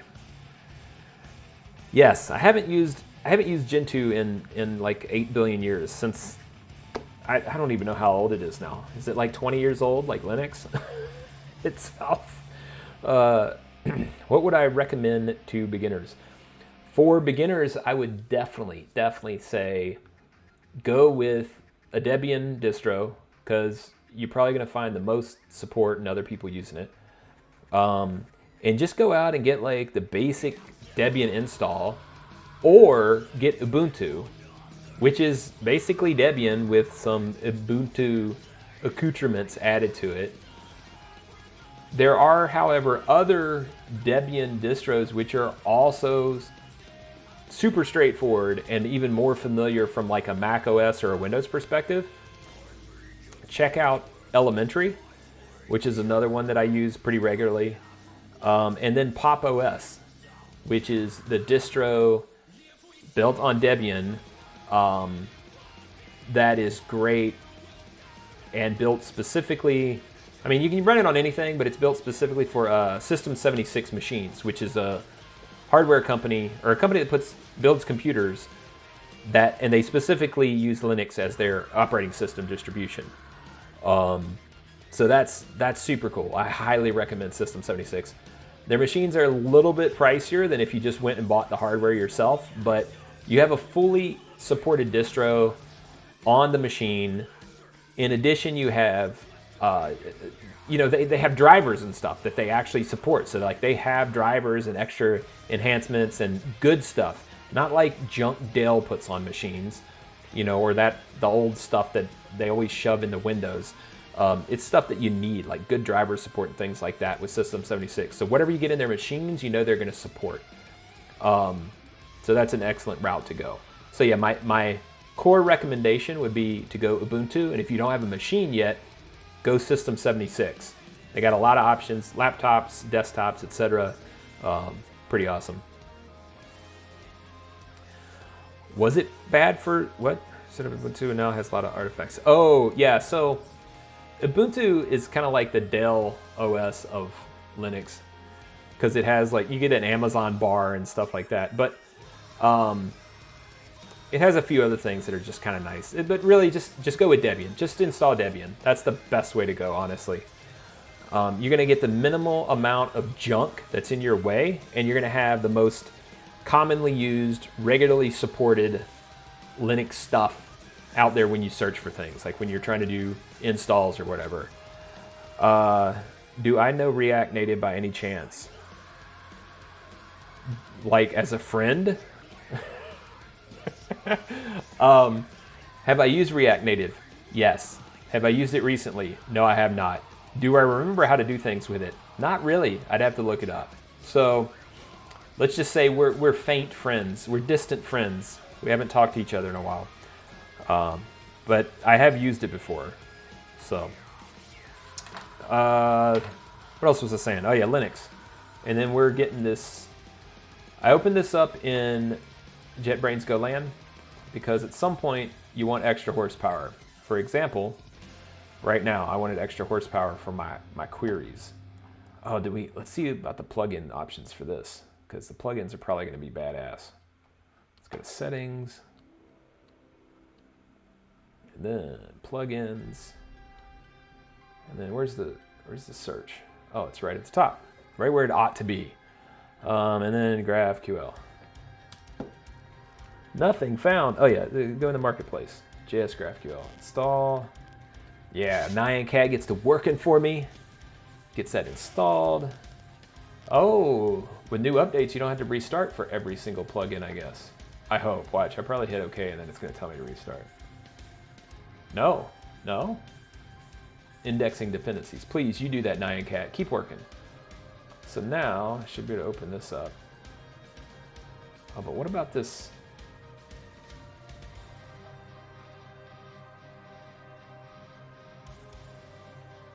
So I don't like where what is going on here?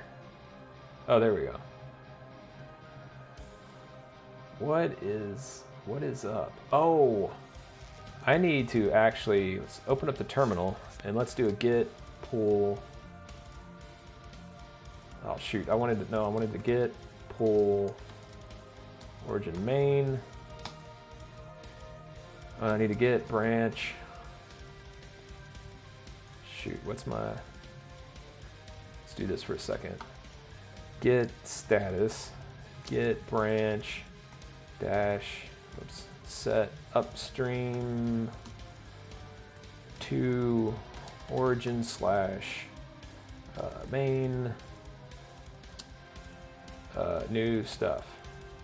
Right? No, wait. Origin. Oh crap. Let's do this. Let's get status. Right? Oh, I need so many things at once. First, let's make sure I'm not committing the IDEA directory. So I'm going to go into git ignore and add the .IDEA.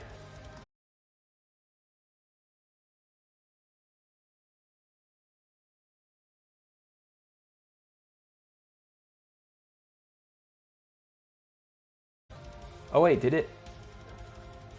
Oh, it did pull it. How did I miss that? I completely spaced. I don't know what the hell it did. Scrolling. Did it? Oh, did it grab it right?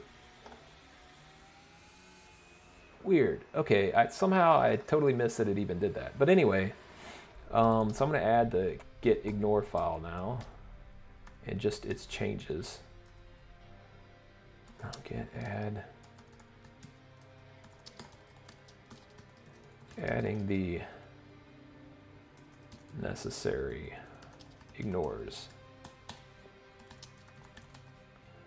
Oh, and I need to do that. Okay, git config.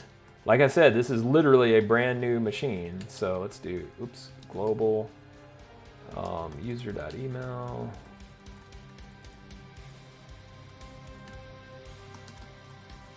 And then git config global user.name, just me. All right.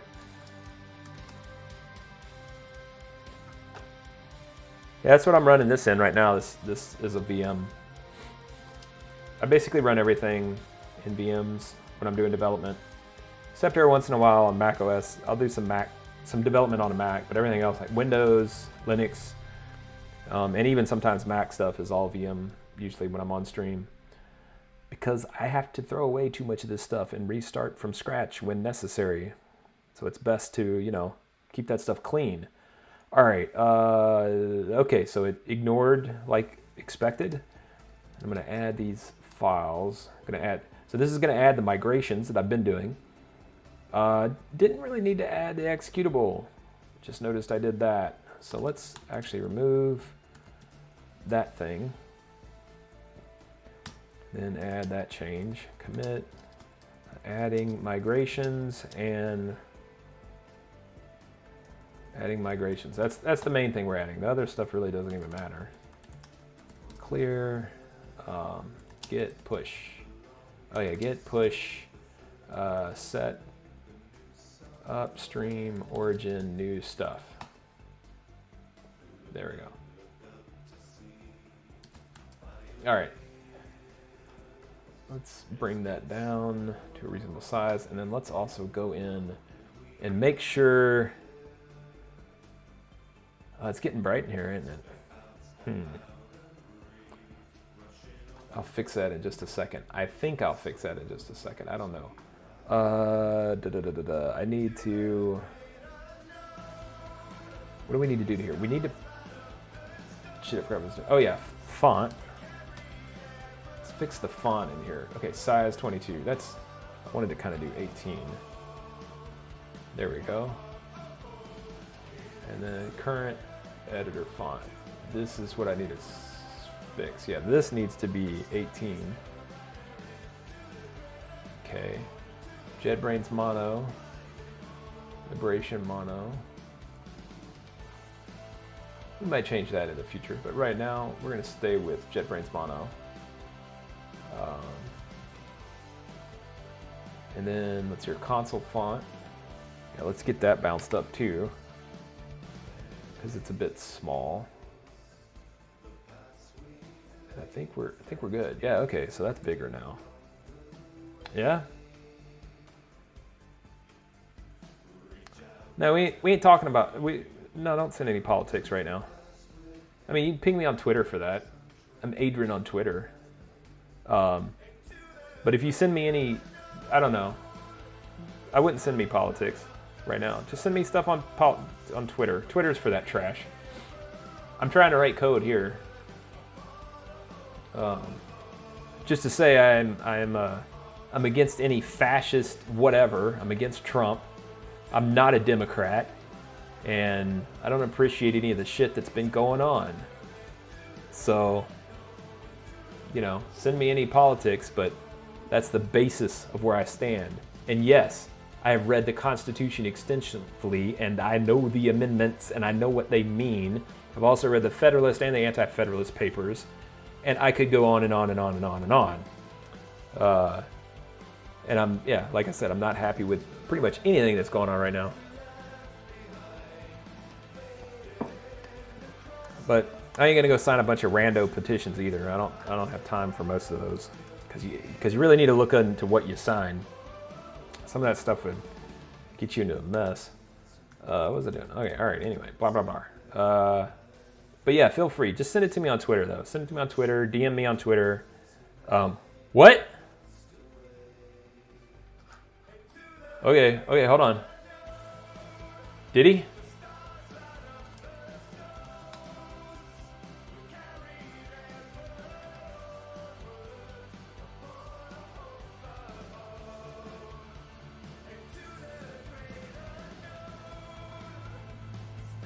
Oh, Google's behind. What about Twitter?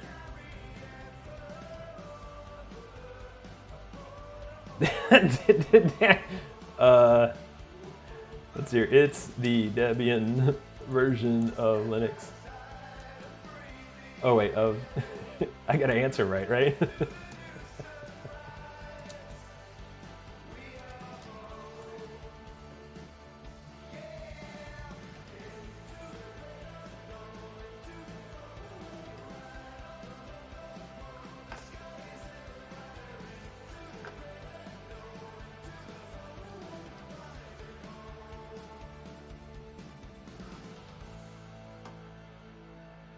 Oh, it ended 11? So did he? Why is it not on Twitter yet? Come on.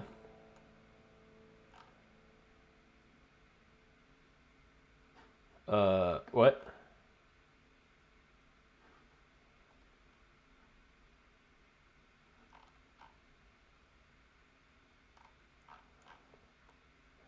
I think I might have to whip out a beer right now, if that's true. So I'm gonna hold with bated breath any thoughts, because, you know, who knows? Maybe the U.S. Department of State website got a little ahead of itself.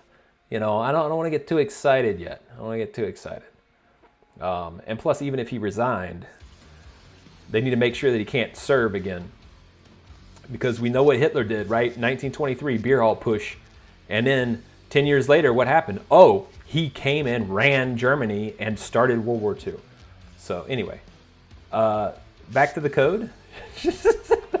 So that was, yeah, that political statement, that's you know, an update is a good thing.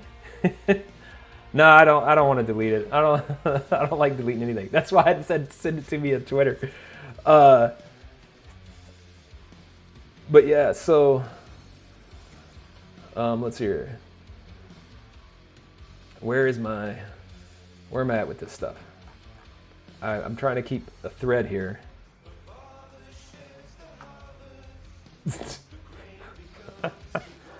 Lols. I'm sure to be the only one. Okay.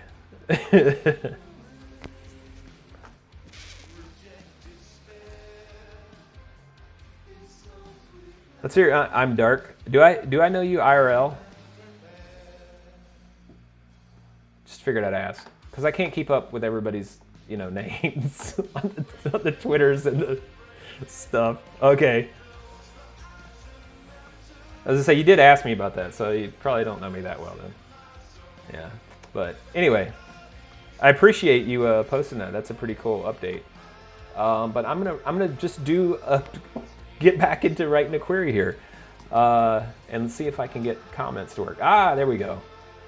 So I couldn't figure out the Visual Studio Code keys to set a thing as a comment, because I like to use that, right? I don't want to like manually have to add a comment. Like if I add a bunch of lines of stuff, you know, like this, I just want to highlight it all and then just hit a key, right? And boom, whoops.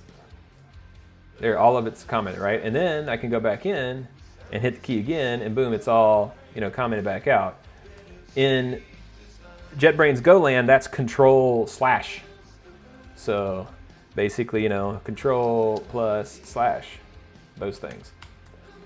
I need to get a plugin that shows the keys I'm hitting.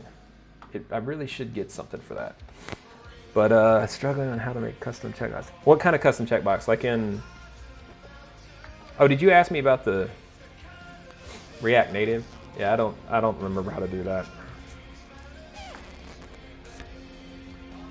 Okay, so then we got a query there.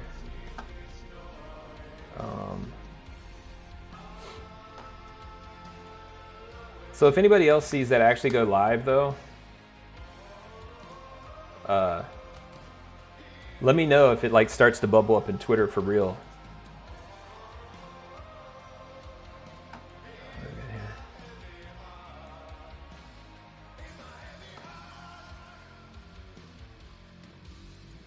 Oh, weird. My ads are all hosed. I bought some stickers on Redbubble, and now there's weird Redbubble ads everywhere for me. I don't see that screenshot didn't show. Get a second camera to show the keyboard. Then you wouldn't need a plugin. But like even if I have a camera facing down, like let's say I did this, right, and went bloop and face down at my keyboard, that would be a problem because my hands go over the keyboard, right? So it'd be like you couldn't see what I was actually typing half the time. And considering that I actually have, over the years, practiced and gained the habit of typing passwords in a somewhat obtuse way, it wouldn't be super useful.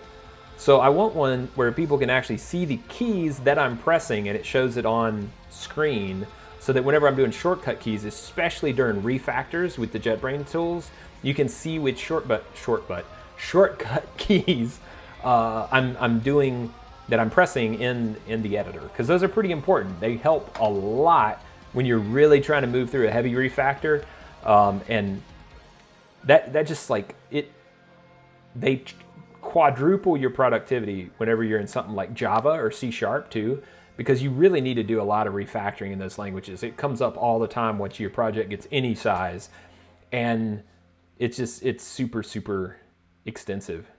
Separate keyboard for entering passwords. Dude, that's a badass idea. Leave it to Robert Tables to present a genius idea. I feel like I should tweet that.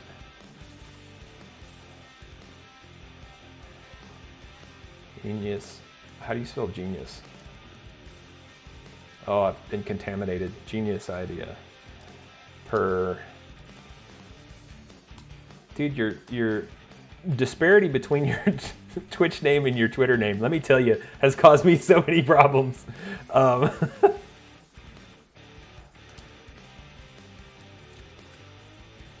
you have a...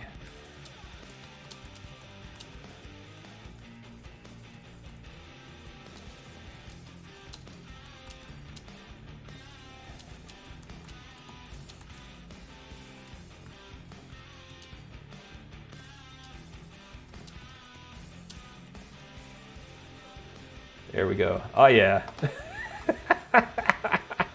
Oh. What? Shit, man.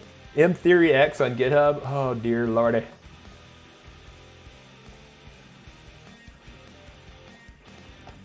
Yeah, okay, so people are flipping about that. Come on, world, update us.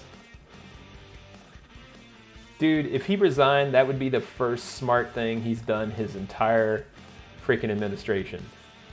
Aside for those few times when like he didn't really say anything publicly, just went and shut up. But I digress. Worked. Oh, Oh, of course it's a mistake. Okay, like I was saying, not gonna get too excited yet. I mean, he's got to go do that stupid speech down in Alamo and like let it have all the pretense. It kind of makes me wonder if he actually knows. I don't know, it just seems so weird. I know, that's exactly, like, do they know that they always look like the freaking stormtroopers? Do they know that they look like the Nazis? Do they realize how bad they make themselves look so often? It's kind of catastrophically bad, and people have to be pretty stupid to not realize that. It's baffling to me. Yeah, exactly. Are we the baddies? That is the freaking episode. Like, I need to go clip that sucker, because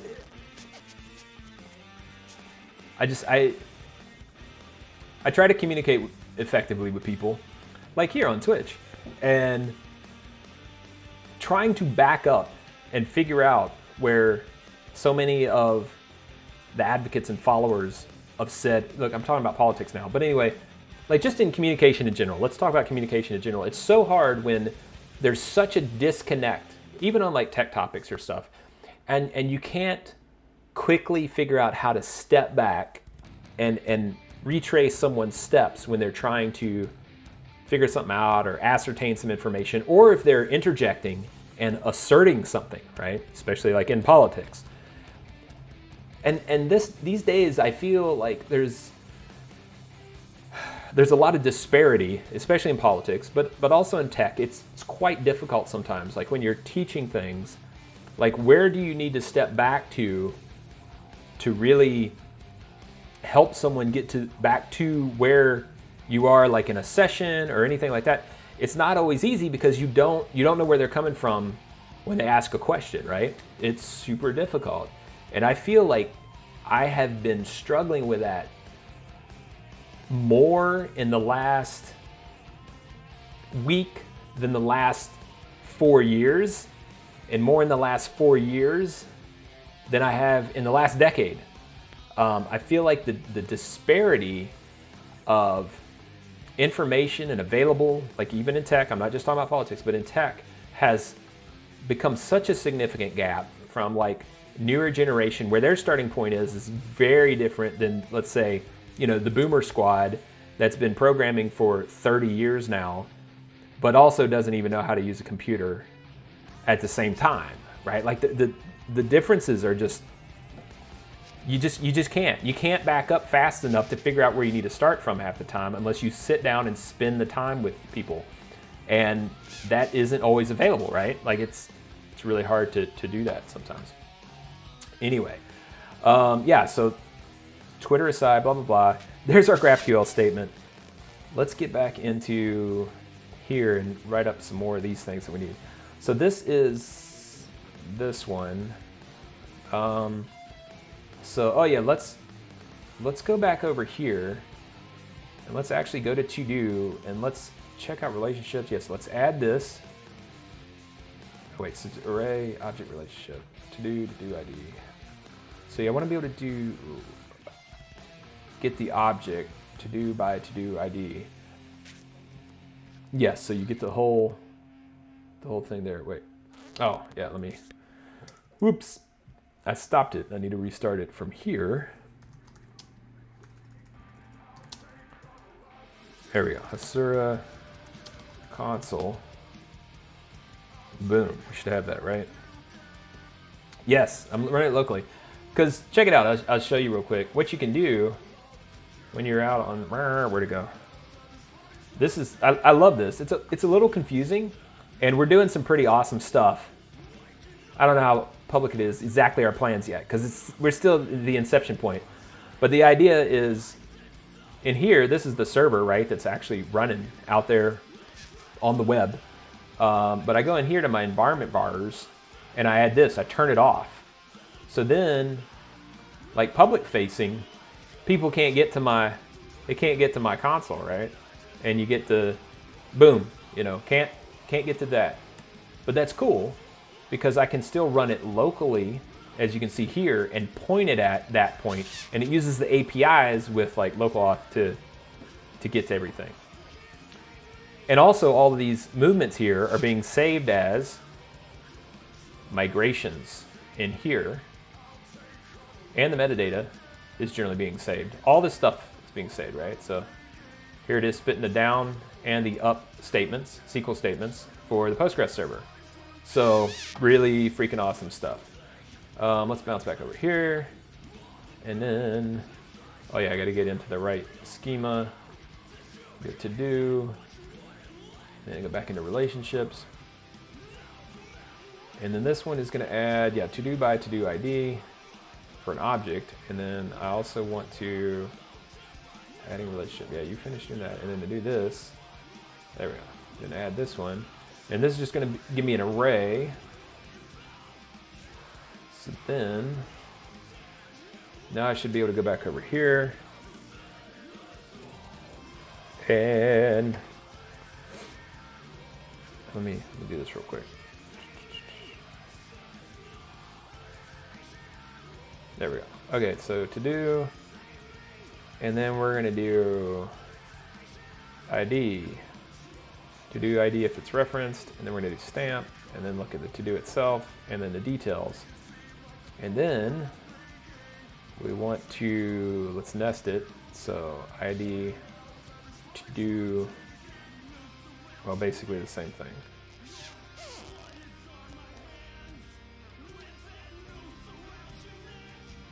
I think that's what I want to do. Let's run it and see. Yeah, so this is the parent to do item, and then all of its to dos, right? So that's what adding those relationships gave us the ability to do. So now we have that nested array of objects in the parent object so that we know it's related, instead of just a, like if I did, here is it to do?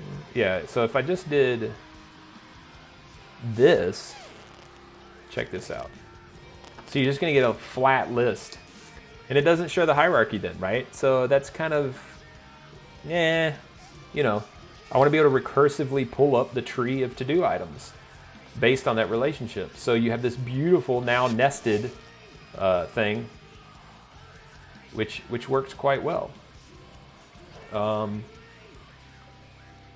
However, oh, let's see here. Let's see if we can do where this is null.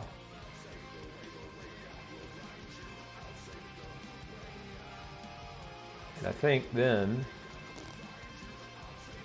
yeah, it's literally just the nested items in the array. So without that, it showed this, and then all the items under that one, and then all the items that were nested were also at the flat level of the thing. So awesome hierarchy. Let's actually call this to do hierarchy list. I don't know. Seems like a thing to call it. And then let's put that in. Close this down. I don't need that. Let's save that there. And then let's do another one though. And look. Do y'all hear that squeak? Every time I move, I squeak, and I think it's getting in my mic. Sorry about that. Call it a to-do manager. I'm not, no. A to-do manager query factory. Yeah, I'm just gonna give it goofy names. I don't know. To do, oh, you know what? Actually, let's do this. Let's call it the to-do mothership list. Okay. Oh, wait, nope, hold on. Let's do that, and then to-do mothership list. Okay.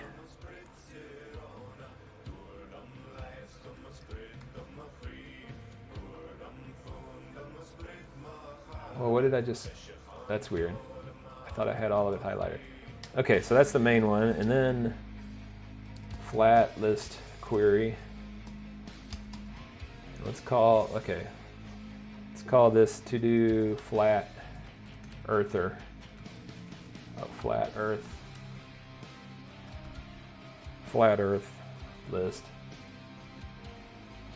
And people walking around, budget blinds. Don't come in here.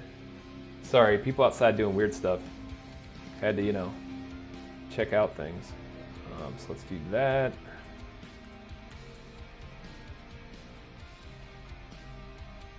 Oh, and then, yeah, we don't need the query there.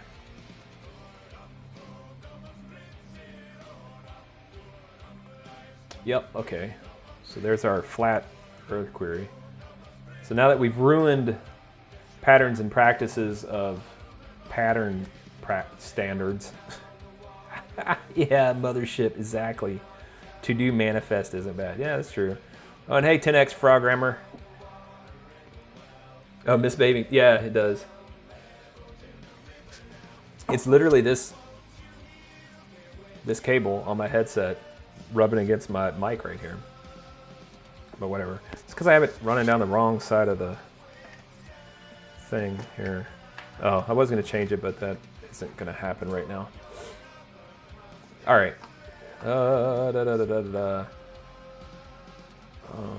Where's my thing? There we go. Sorry to everybody. I took my pretty face off the screen so we can focus on the screen just for a bit. All right, so we got the queries there.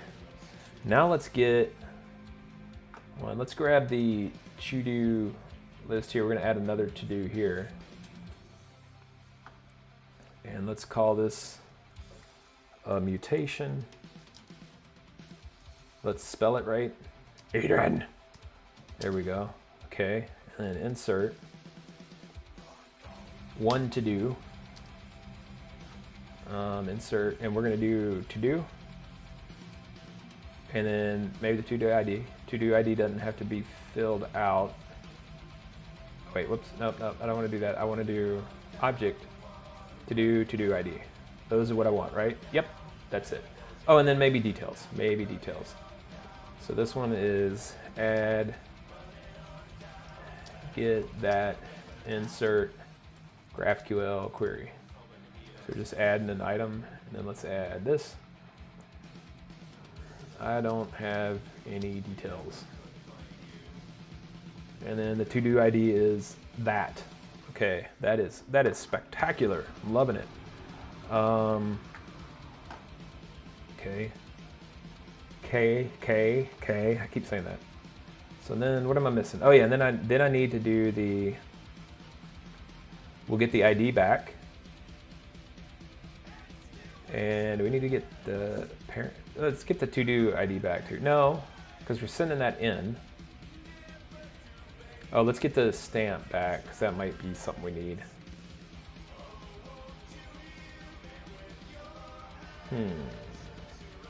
Yeah, I think that's all we'll need for that. So let's run that puppy. There we go. So that's inserted, and there's our results. So let's do that, and then we'll bounce over here.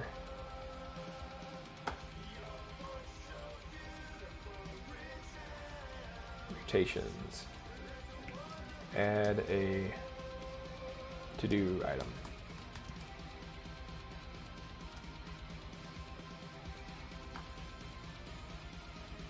Let's just empty that out.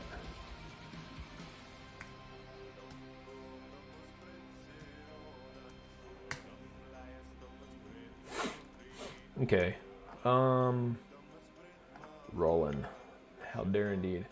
By the way, how you doing, Robert Tables? What you been up to? Are you streaming regularly again yet?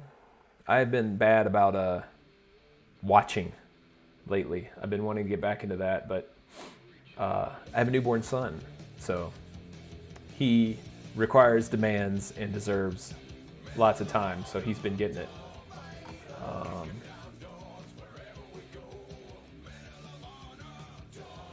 This is a hilarious song. All right, so we're gonna do a subscription, and let's just do this. This will be a status, like we can see the to-dos coming in, right? So let's do to-do, details. Should I do the ID?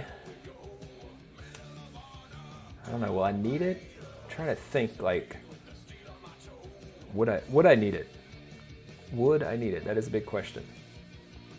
So you know what, we're gonna add it in there anyway. I'm gonna put it up at the top. It's mainly the to-do and the details that we need to watch on the subscription, because I'm thinking, like, I'm imagining just a thing coming along showing like a readout of the to-dos as they come in, like a way to query that. Oh, we should add a where, like, oh, you know what I didn't do yet? I didn't relate that back to the other thing. So let's actually stop that. We have a relationship to add. So let's go in and do that.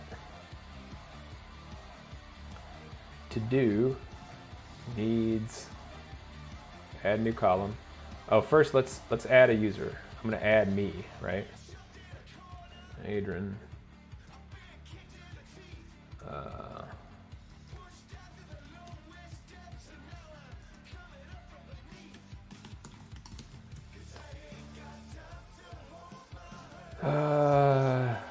Defaulting on joined. I need this.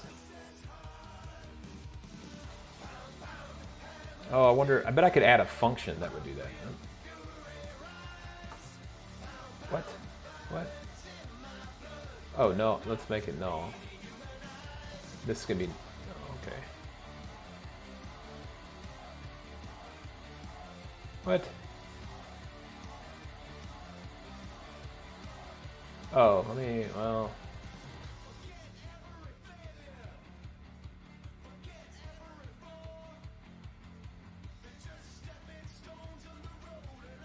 I don't know if I...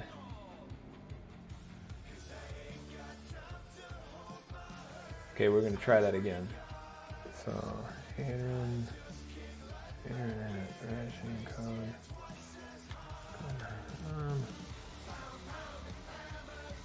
That's going to be null.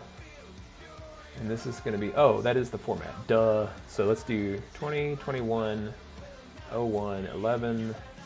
Time is, I don't know, this looks close enough to whatever the heck. Oh, no, it's not. That's not what time it is. It's, what time is it? I don't know. Oh, 12:41, my time. 12:41. Oh, missed the T. Okay, there we go. Now that's formatted right. And this, and just do, there we go. Okay. So now there should be one user. Yes. Okay. Now ID. Let's go to to-do. Then I'll modify this. And what I'm going to do is add the user relationship. Oops, user ID. And then the default value is actually going to be this. And then I can take null off for this initial add. Let's save that. Okay, so that's not going to work. Let me do this. I'm going to take that off and make it nullable initially then.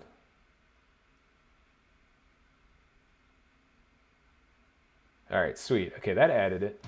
Then we're going to go back in here, and I'm going to need to go through each one of these and add the user ID like this. Save.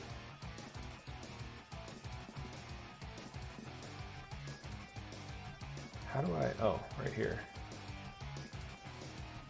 User ID. Yep, so I'm gonna have to go through every one of these real quick.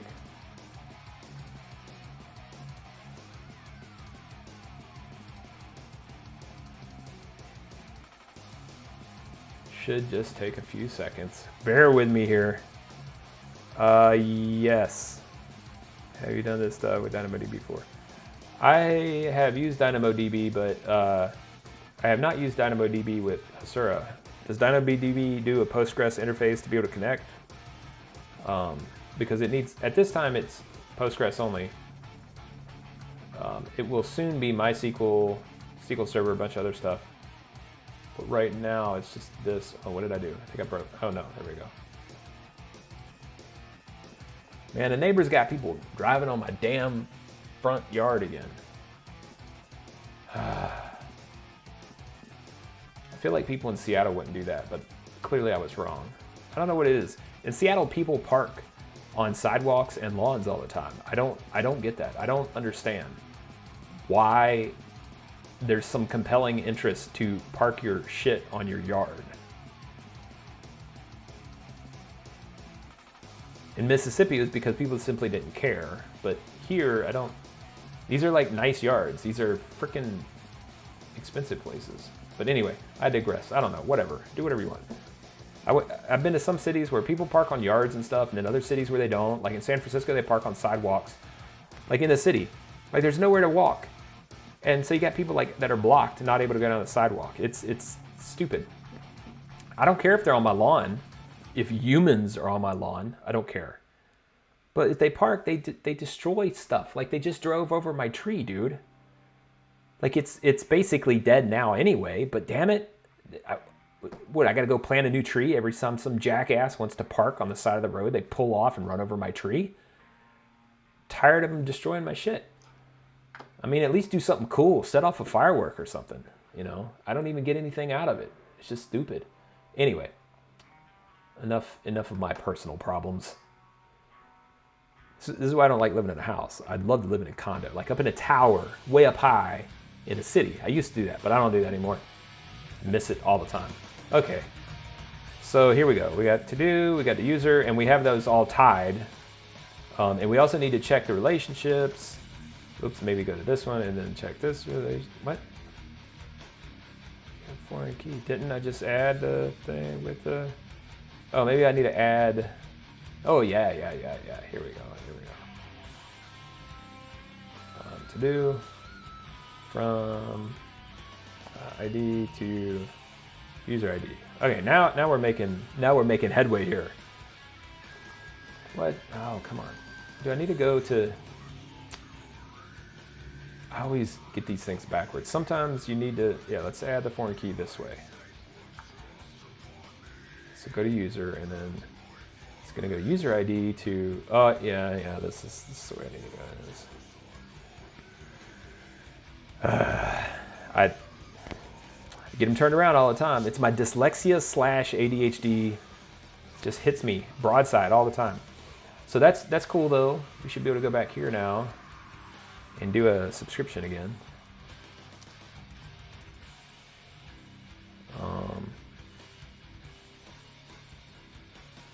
No, subscription.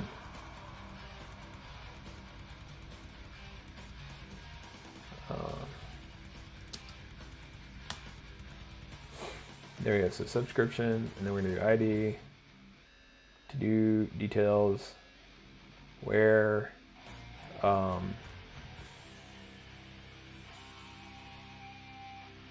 user ID equals, user ID equals, do I still have it saved? Oh good, I do, so boom. And then as I add them, if we go over here, let's see, what, 1, 2, 3, 4, 5, 6, 7 items, right? Oh, let's see if we can get a... So that's in there.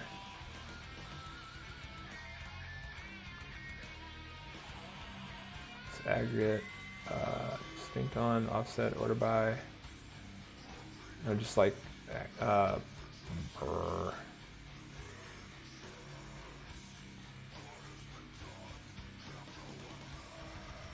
Maybe I should do a limit on my order by, and then let's do stamp. Sending nulls first. I know, right? It's freaking awesome. I love GraphQL. Wrote a server in it for Cassandra. I've done a ton in it now, and I'm still learning various aspects of it, but I really like it overall. And seriously, like in an enterprise, if you're doing middleware, it's such a big advantage. Even more so if you're building web apps. If you're using like proprietary Windows interfaces, then maybe you want to use an ORM. But otherwise, like in my humble opinion, which is not so humble about this issue, use GraphQL, stop using the ORMs. They tie you into stuff that you really don't need, whereas this, you can build to whatever, you know? Right, 10x Frogrammer, that is what I'm talking about. And in the enterprise, as you probably well know, that's a big plus.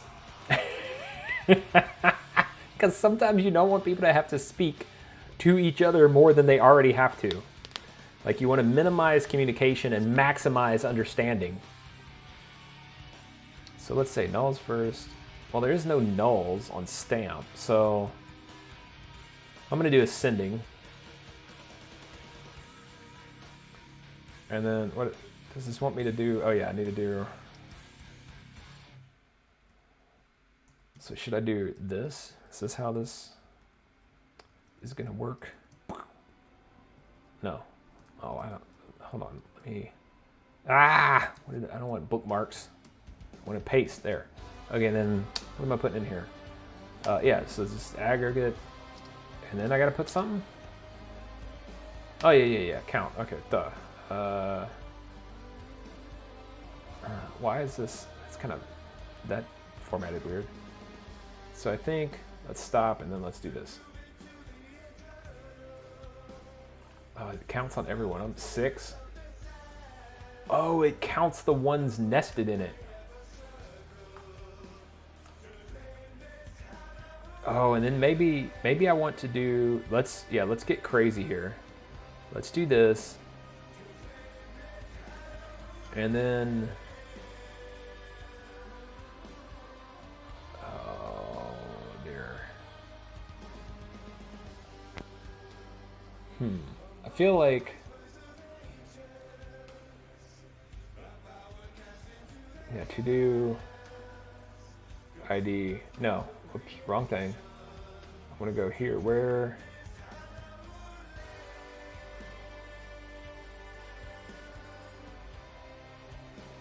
and then I want to do, yeah, I do want to do to-do ID. Oops, no, I want to do, oh, that's the aggregate. I want to come up here where to-do ID is null, false, right? So do that. And then I want to do this, and then, yeah, to-do objects. This is going to get crazy. And then I want the same thing again. I want these. And I'll do an aggregate there too. So I don't know, that might get not performant, but here we go.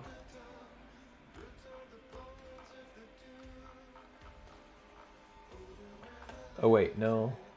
Let's do this.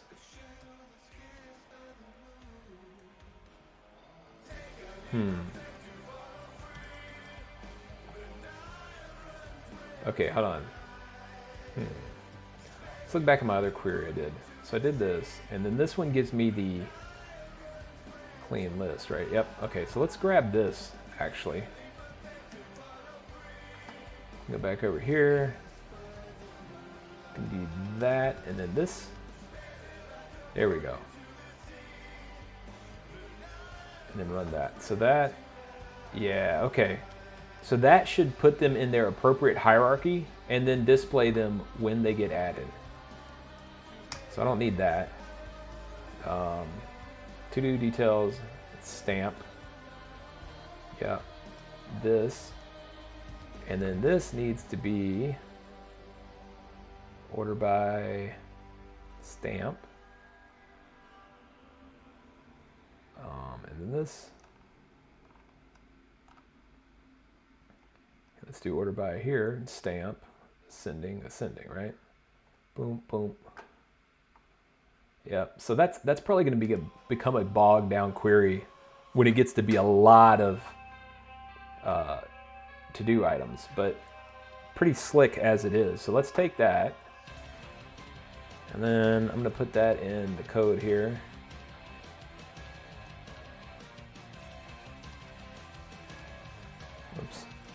keeps an active list within the hierarchy of what is added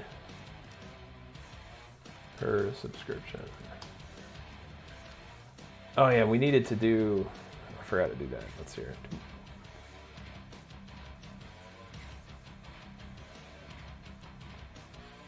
An order by where, and then let's do user ID. It's user ID equals, do I have, oh, I don't have that anymore.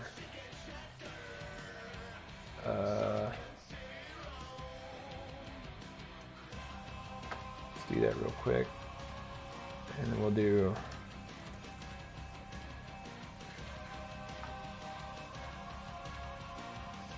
we'll grab that ID, and then we're going to add that into the where part of it. So let's add where user ID equals that. There we go. So now, if another user adds things, you'll get the specific ones you've been adding. And I kind of need to add that other places, like here, the mutations, and GraphQL queries, oh, mutations. Oh yeah, this is going to need, now that I've done it, user ID. Yeah, okay.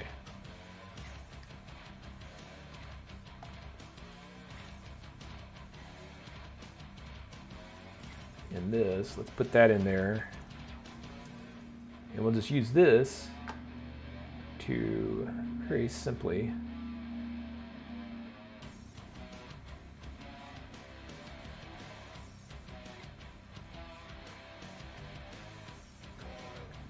is null, and then user ID equals whatever. So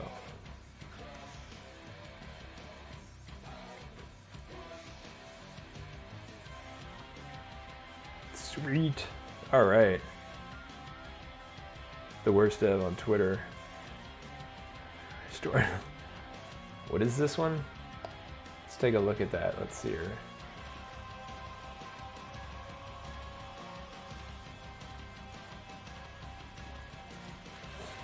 I might not follow this person. I don't think I've heard of this account. What? Oh, crap. Let's just do the worst. Oh, what the hell? The worst dev.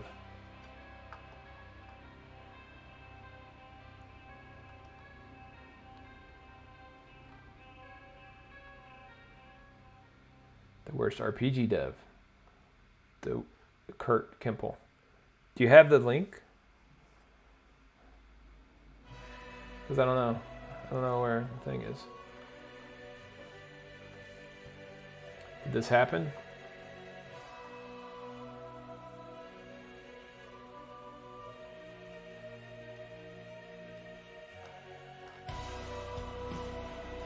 Yeah, I don't think it happened. I think Trump is still running around being a maniac somewhere.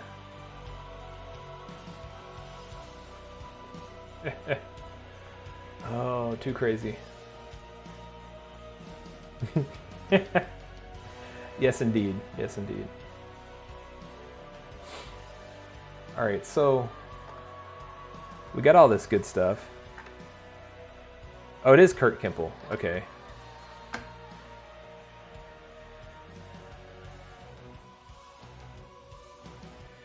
Go back to that. The worst. Dad, burn it. The worst dev. So is this is good shit, huh? The worst dev. Tech is not needed in order to make political intention and strategy is chaos. Lack of inclusion is a risk. Crisis management issue. Prioritizing the most vulnerable. That's cool. Oh,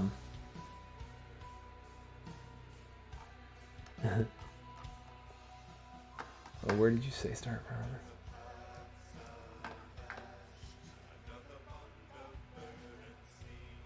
Oh yeah, that's a good one. Queen Anne Book Company. What?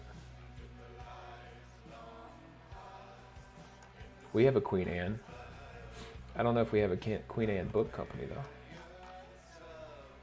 2 hours ago.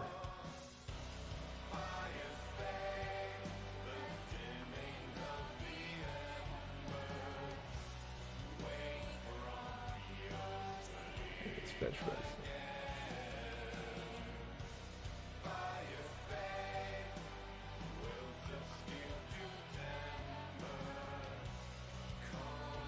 Generally, yeah, it's, well, in a lot of situations, it's hugely superior to REST. I mean, have you looked at REST queries? Yeah, I don't know about that. I don't know about REST queries. Yeah, there's some stuff there. Oh, let's.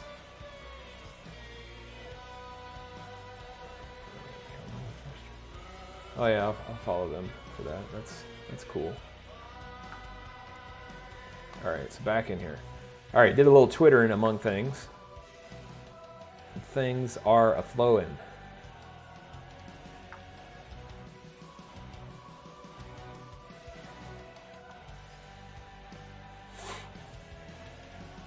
Oh,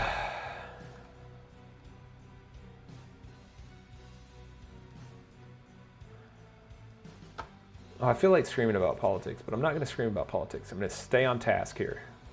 What was the next thing? That was pretty damn good fun. Dungeon Master. Oh, that's cool. Y'all D&D and stuff? Yeah, I'm into that kind of thing. That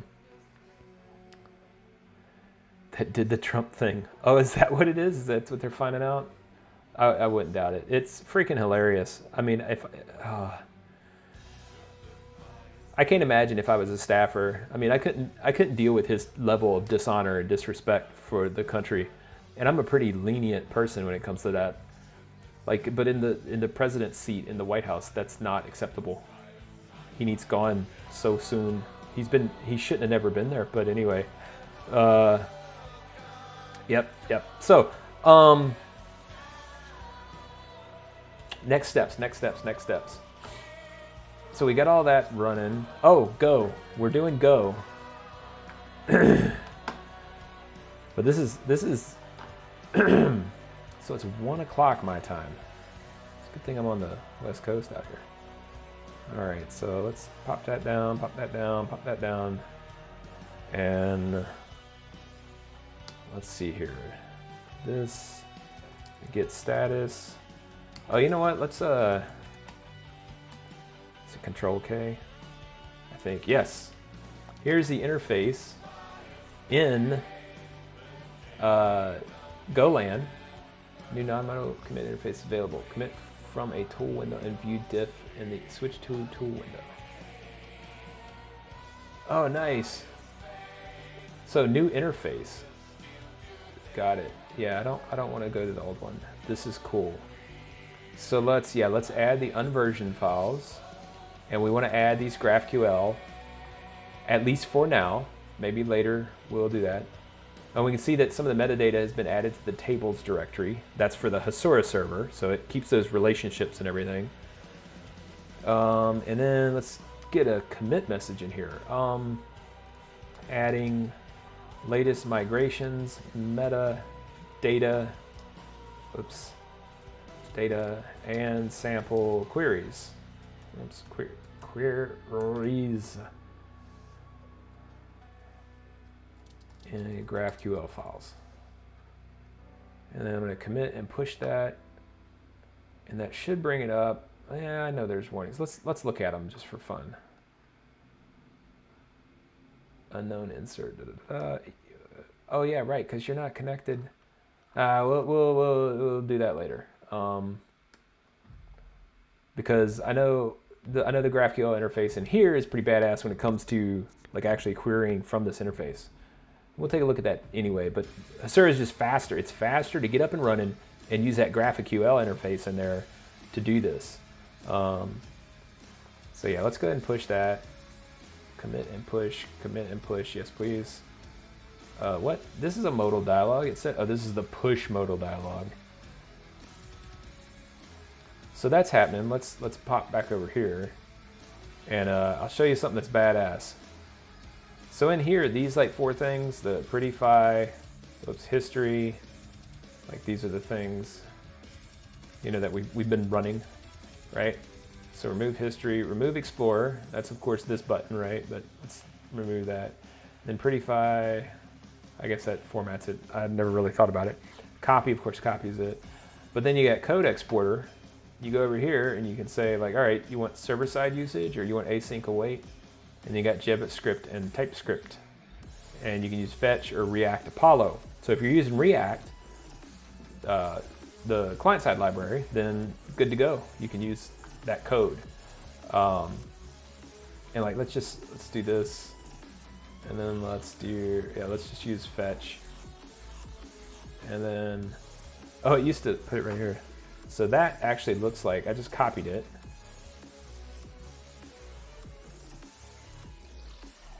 Check this out. Boom. Oh, no. Okay, my copy paste cache is crazy now.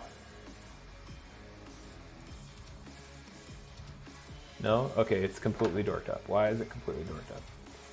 Anyway, you can get the code from over here, and when your copy and paste cache isn't goofed up like mine, you get the code. Voyager is pretty slick. Oh, this is the problem.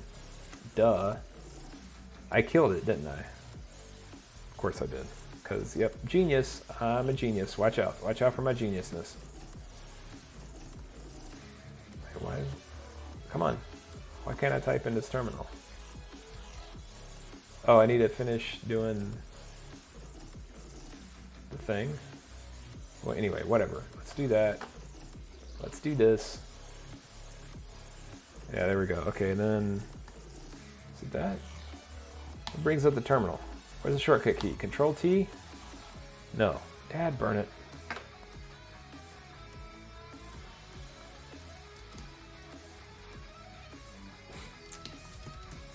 There we go. And go in there, go in Hasura, and then let's get the console launched again. I'm trying to show you the console, and I've shut the whole thing down. That's why it wasn't working. So let's do that again.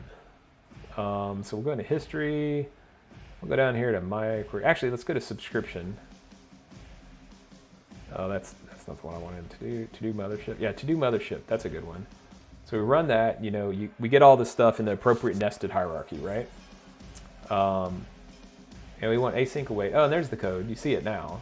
See, it generates it, just like you would expect. And then you can copy it, and then bounce over to whatever and paste it in, right?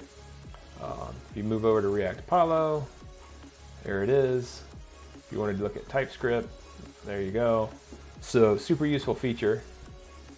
Then Voyager, now it'll work. There we go. So it's loading up for a second. I want to derive actions. Right, it doesn't have variables yet.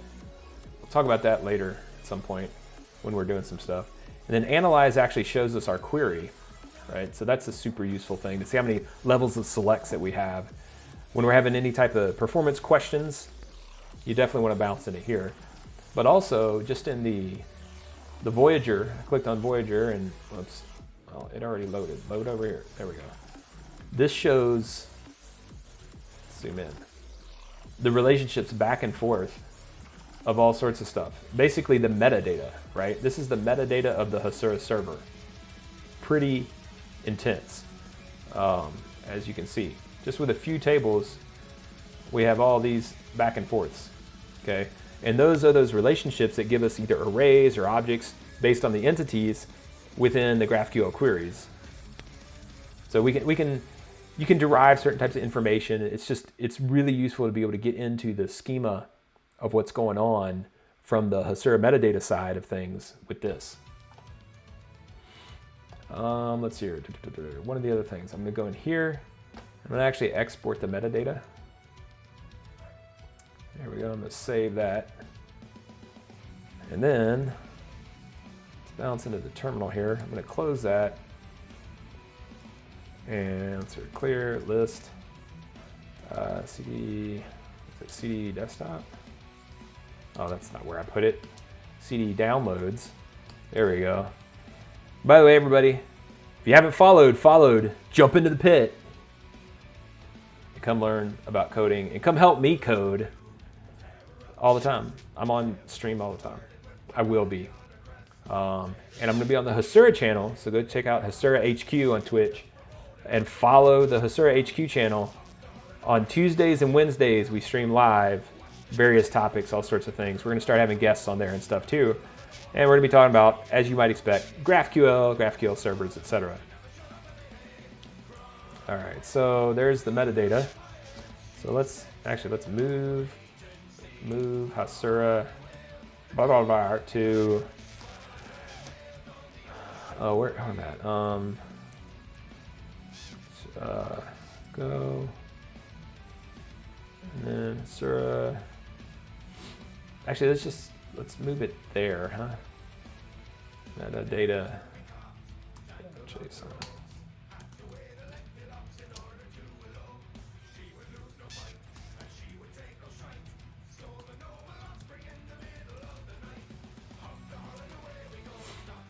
And there it is, right there. Okay, so we go in here. Let's just take a gander at it real quick.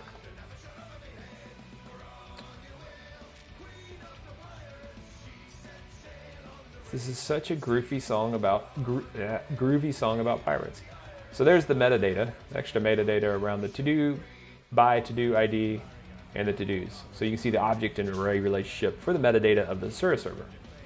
So that's something that Postgres doesn't understand, so it has to be metadata in the Hasura server. All right.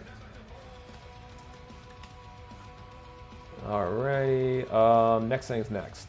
Next thing's set. Whatever. Blah, blah, blah, blah. All right. So let's copy this. And then, oh yeah, I wanted to. I'm gonna mess with that later. We'll fiddle with it. Not too concerned with it at the moment. We have our database. Database is set up. GraphQL queries. No. First GraphQL queries. Queries, mutations, and subscriptions are ready. Next up, slinging some Golang.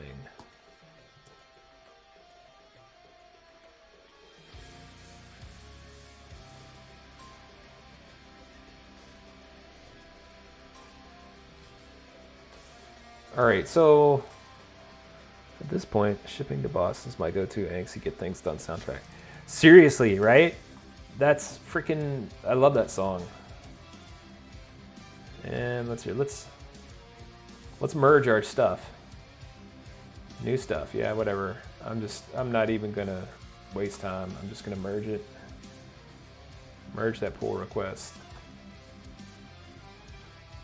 Delete branch. Thank you. Thank you. So now if I keep using that branch and I do a push, it'll recreate the branch up here if I push to that branch remote. But that's cool. That's what we want. And then it'll just ask for a remerge. So no biggie. What next? All right. Anyway, everybody follow. For me, I got to get some lunch. I've been at this for now. Oh, we are 20 seconds away per Twitch from 3 hours on this session. So be sure to follow here, subscribe on YouTube. It's the same thing there, Thrashing Code. I'm gonna be here from now on pretty much every Monday is my goal. I think I'll be able to meet it because I got a lot of content, a lot of stuff to put together with all y'all. Join me, we'll listen to some metal, we'll get into things, get into more code. And by the way, nobody answered. Can you hear the music? Is it actually playing right? I don't know. So with that, who should be the one? Who should be the one that we raid?